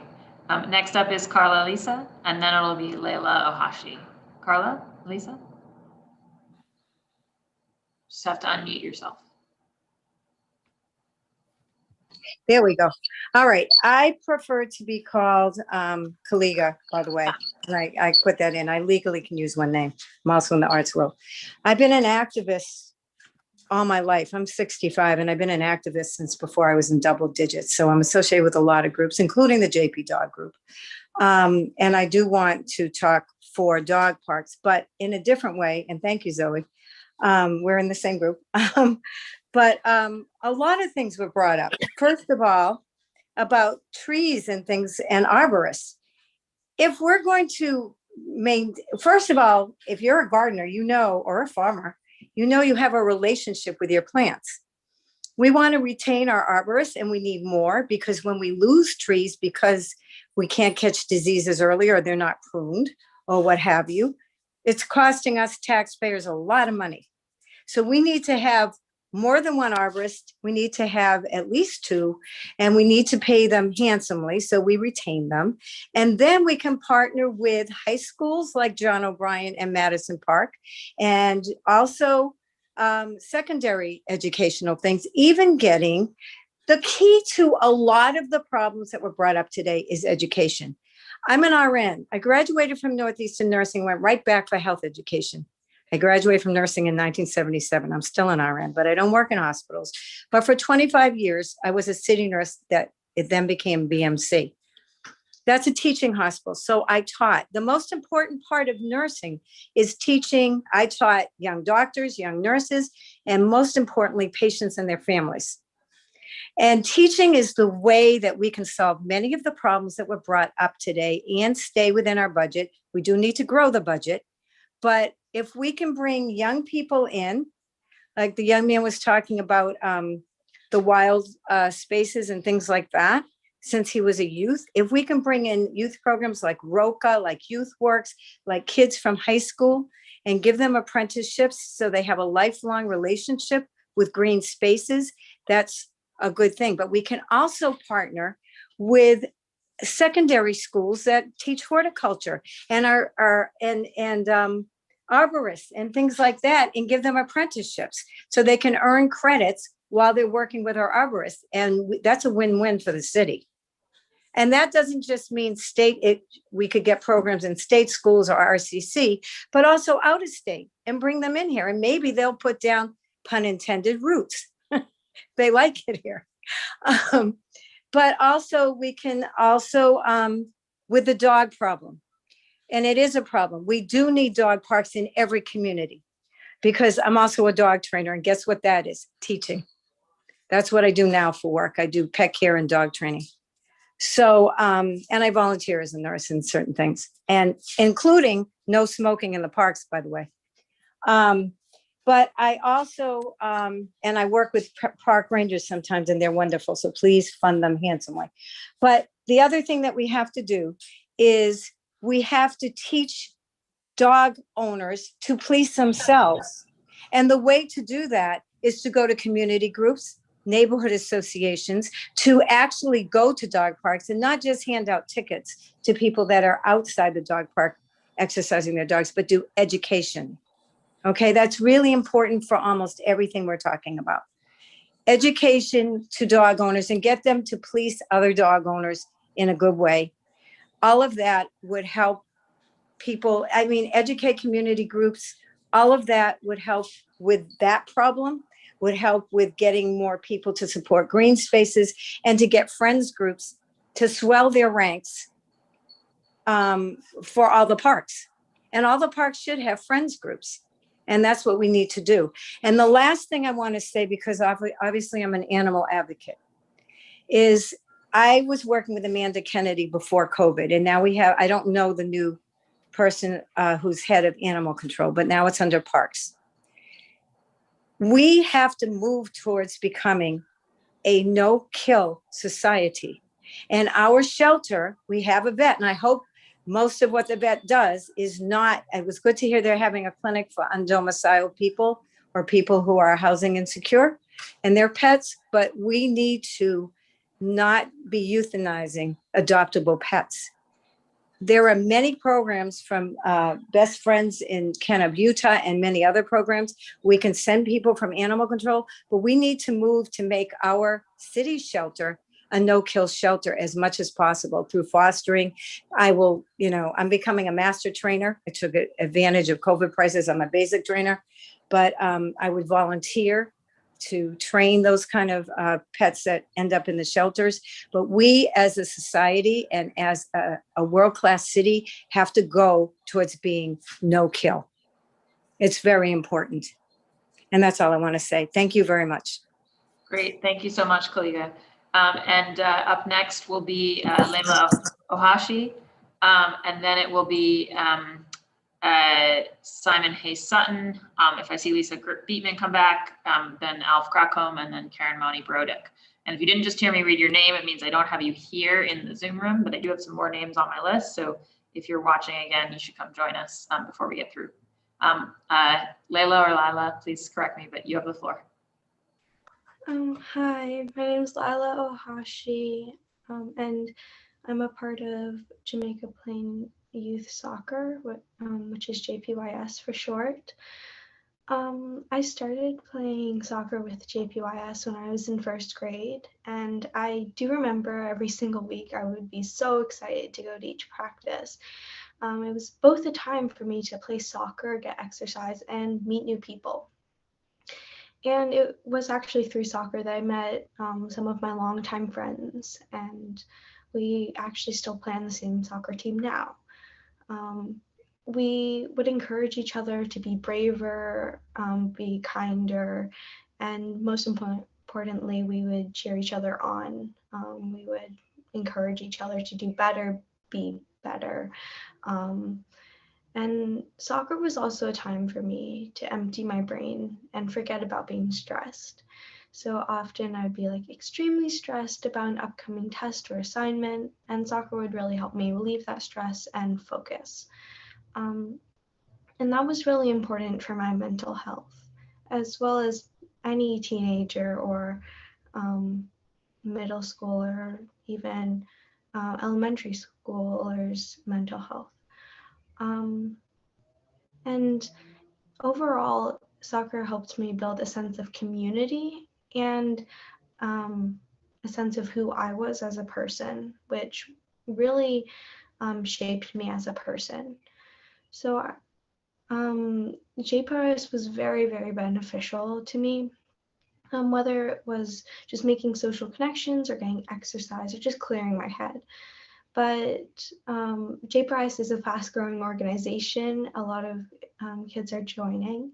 And in order for more kids to have the opportunities that I had, they need more field space. So it'd be really amazing if a project could be done at Murphy Field in order to give more kids this opportunity to help them make friends, get exercise, and relieve like the stress they may be feeling due to the pandemic, due to any other situation they may be going through. Thank you.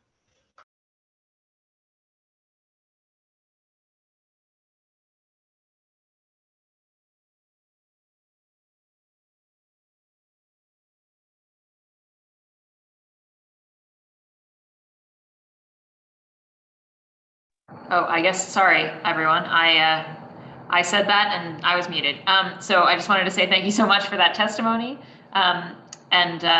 Next up will be Simon Hay Sutton, and then it'll be Alf Grackham and then Karen Monty Brodick. So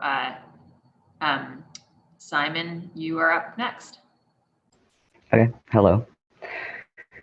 Dear members of the Parks Department staff and the Ways and Means Committee. Oh no, Simon, Good Simon, afternoon. Simon, My Simon, name I is have Simon to Hay. stop you because you're I'm from breaking up. and I live in Jamaica Plains.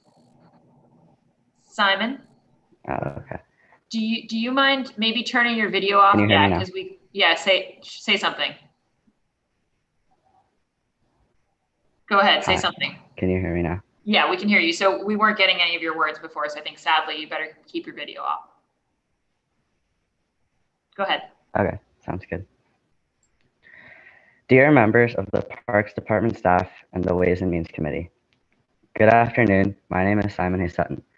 I am a 7th grader at Boston Latin School, and I live in Jamaica Plain. I play soccer and baseball, and I've played baseball in Jamaica Plains Regan Youth League for 8 years, and Jamaica Plain Youth Soccer for a decade. I play sports 7 days a week, and they are really important to me to stay active and healthy, especially during COVID. Field conditions really affect how people play sports. They affect morale and what you have the ability or willingness to do. The field at Murphy Playground is in very bad condition and in need of renovation. The field is not well cared for and is bad for sliding, making plays, and overall bad for having a good and fun game. Jamaica Plain Youth Soccer has a very large and growing program, and they also need more field space to accommodate everyone. As a junior referee, I know that scheduling is an issue because of limited field space, and players are forced to play very early games on the wrong field size. This extra space would greatly benefit younger players' sleep and play. Outside of organized games and practices, it is important to me to meet up with friends after school and have casual pickup games. I met a lot of my closest friends playing sports, and I know that if I couldn't play because there wasn't enough field space, I wouldn't have all the friendships and memories that I have now. I've had an amazing experience playing on championship winning and undefeated teams. Win or lose, I've always had fun and enjoyed playing sports, and it's not fair to take that away from the next rising generation because there isn't enough space for them to play. Please consider this, and thank you for listening. Great, thank you so much, Simon. Next up, we have Alf, and then Karen. Alf, you have the floor. Hi. My name is Alf Grackham. I'm the current president of Jamaica Plain Youth Soccer. I first want to just thank Simon, Lila, Xavier, some of the kids from our sporting community here in JP for their testimony. They were excellent. This really is about the kids, and it's great to hear them advocating for this. Thank you also, Councilor O'Malley, Councilor Campbell, for your ongoing support of our efforts around getting more field space for youth sports in Jamaica Plain and surrounding communities. Pagel was a really big win. That was a field space that we already had, so getting that repaired was certainly a win, but it didn't actually give us any additional space. So this field project at Murphy is really important for us because we're already in a crisis around just not having enough field space for our growing program. It will also support Regan baseball, which is also very important. But the value of outdoor park spaces is widely agreed upon and understood, but I think what's less understood is the additional value of the critical social infrastructure provided by athletic fields specifically. These are not just outdoor spaces, these are purpose-built spaces where volunteers and professionals organize and run youth sports programs.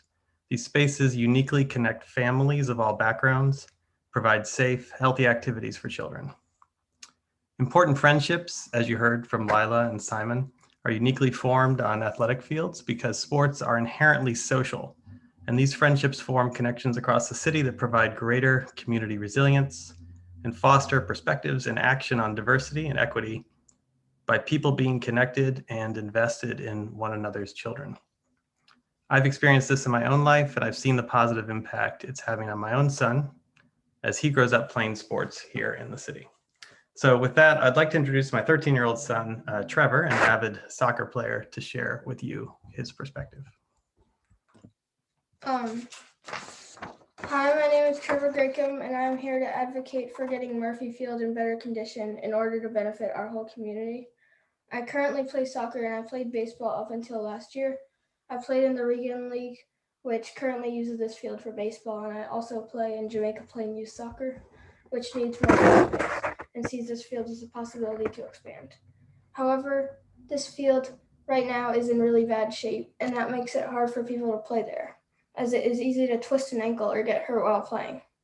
This field is in such a good location and has so much potential, but right now that potential is being wasted. As the program continues to expand, the problem of not having enough fields will only get worse. Thank you for taking your time to listen to my perspective. Thank you very much. Great, thank you so much, both Alpha and Trevor. That was great to hear from you both. And next up will be Karen Monty-Bronick from the Emerald Necklace Conservancy. Karen? Hello. Hello, can you hear and see me? Yes, we can hear and see. The hearing is important. The seeing isn't so important. Anyway, thank you so much for this hearing, and I really love how much all of the city council is so incredibly engaged. And I really have to continue to commend Chief Woods and who leads the team to do extraordinary work with a very limited set of resources. And I definitely know that and appreciate that. I wanted to also say that big picture, I think Boston's parks are in a better condition than a lot of cities. We saw that because we where we rated top 12, and that is in no small measure. That's in large measure to the work of Commissioner Wood's team and all of the folks that are on the ground doing that work every day, all of the community members, volunteers, and many others. And the city of New York, for example, had a 14% cut to its park budget this year. And it's pretty great that through this budget, while we aren't seeing that big cut, we are seeing some increases in some areas. And that means we've escaped better than others. But my job as president of the Emerald Necklace Conservancy and park lover is to say we can even do better than that. And this year, more than perhaps any other, we all really deeply appreciated the need for parks and how important parks are. And so I am going to kind of reiterate what I've heard other people say and say how important it is that we think about new funding mechanisms that might be able to help us in the future. Should that be new opportunities to create sort of impact fees or other kinds of ways to sort of support our parks?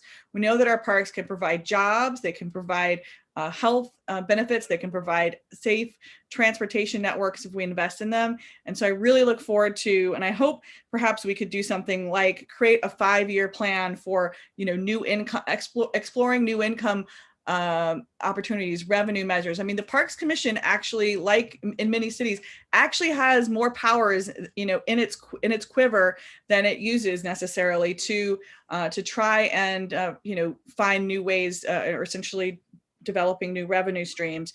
Other cities do have dedicated funds for their parks. And, I look forward to Boston thinking about some creative ways to do it. I'm not saying they're simple, but as we look to the long term, what we need to support parks, I really, would love to be part of that. I was really happy to be part of the CPA campaign, and I'm really glad that that passed. I think it's done a tremendous amount for housing and green space, and historic preservation. But I also think that we could come up with some even more creative strategies, because we are still less than 1%. And I think for people, when you think about what is important to you in Boston, as we think about the threat of climate change, less than 1% is just not as well as we can do. And I know I'm preaching to the choir. I know everyone here agrees with me. But we need to sit down and get some paper cuts and look at 15 different ways we can finance these things and try and be creative. I'm also really excited to see the line item for the Boston Park Rangers. I don't think that we had understood that or seen that yet, and that's great, because I know people have been asking for that. And thank you all for all of your attention and support of parks and your interest in all of these things. And I look forward to an even more robust, exciting, enormous increase in next year's budget. Now that we're thinking about new ways to do this. Thank you very much. Great, thank you so much, Karen.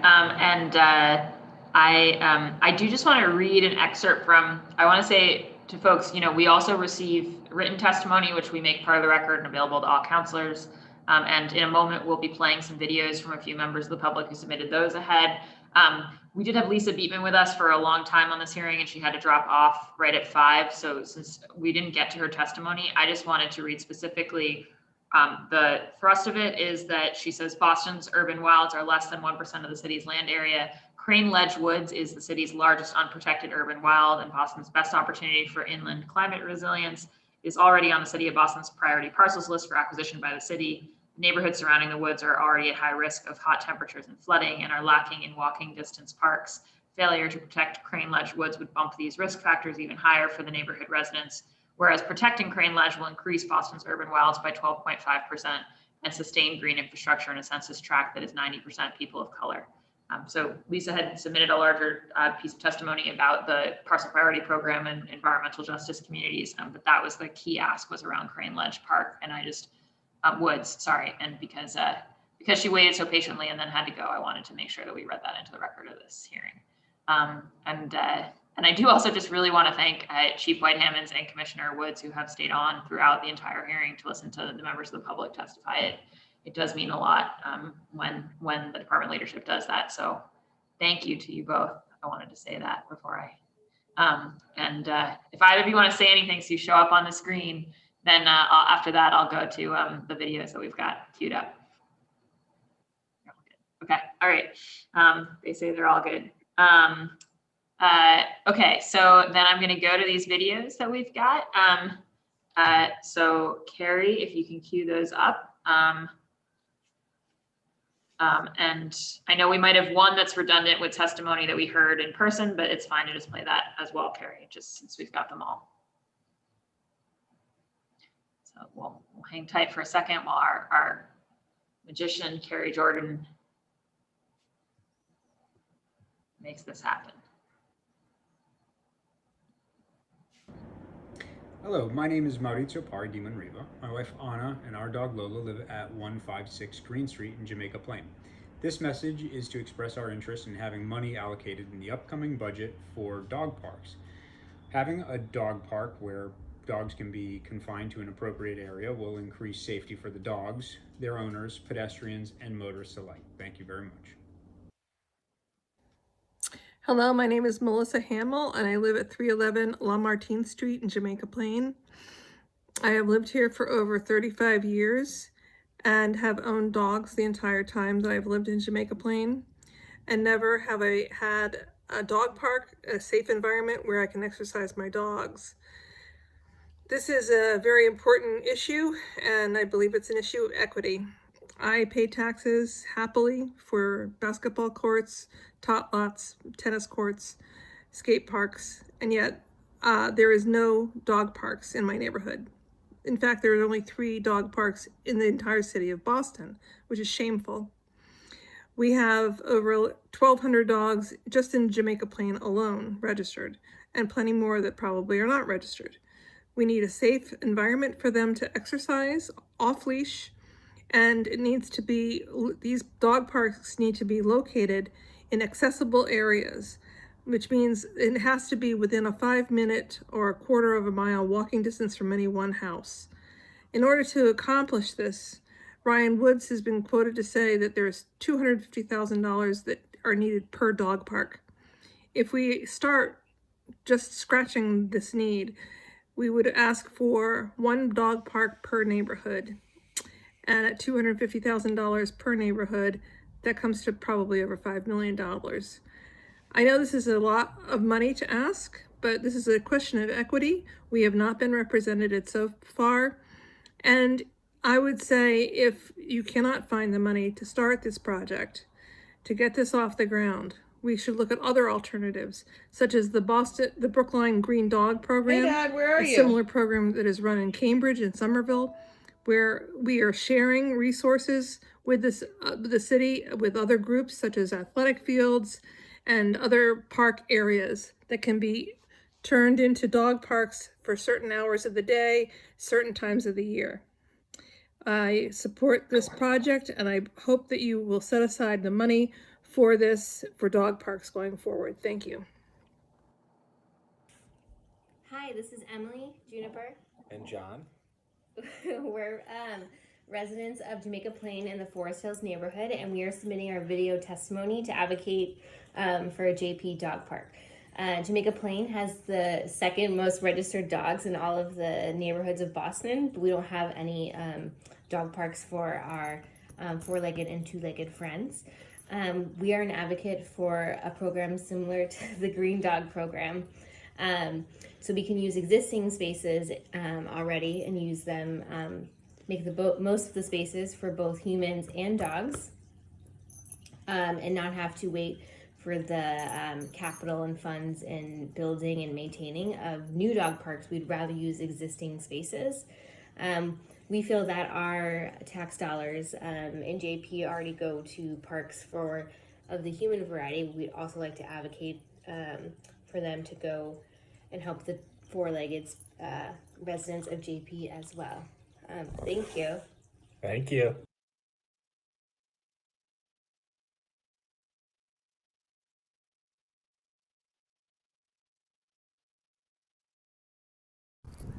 Hi, my name is Alf Gracom. I'm a longtime JP resident and also the current president of Jamaica Plain Youth Soccer.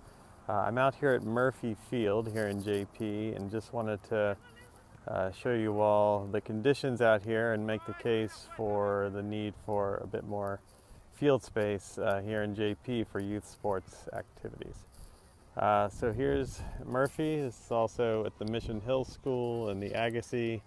As you can see, these bleachers over here are concrete and in desperate need of repair. The baseball field as well is in pretty bad shape, and then just generally the surface of the field is quite poor, completely inadequate for soccer and baseball. So I'm with Jamaica Plain Youth Soccer. I've also coached in the Regan Baseball League. Both organizations use this field, and both of them serve over 500 kids a season. Not just Jamaica Plain, Roxbury, Dorchester, Roslindale, Mattapan, Hyde Park. So we desperately need more field space. We're maxed out. We're already in crisis mode. In fact, Jamaica Plain Youth Soccer We need more space. We're over at English and Pickleball, and those are great fields, but they're just not enough for the number of kids we have in the program. So thanks for listening, and would love to get a project done here. It's really super important for the community. Thanks. Great, thank you again to everybody who submitted videos. I think the opportunity to see the spaces we're talking about is one of the neat things, related to these technological innovations. And with that, I think that everybody who had signed up to testify, who's also joined us in the Zoom room, has had a chance to testify. So again, just really want to thank Chief White-Hammond, and Commissioner Woods for being with us till the end here. More importantly, for all the work you do 24/7 around the clock.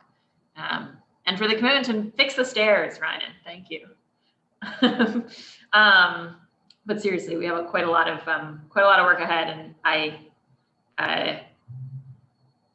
think it's evident, right, that this is one of the departments of the city that moves people's heart the most, and that we saw that over the last hour. So thank you all. And with that, this hearing of the Boston City Council's Ways and Means Committee is adjourned. Have a good night.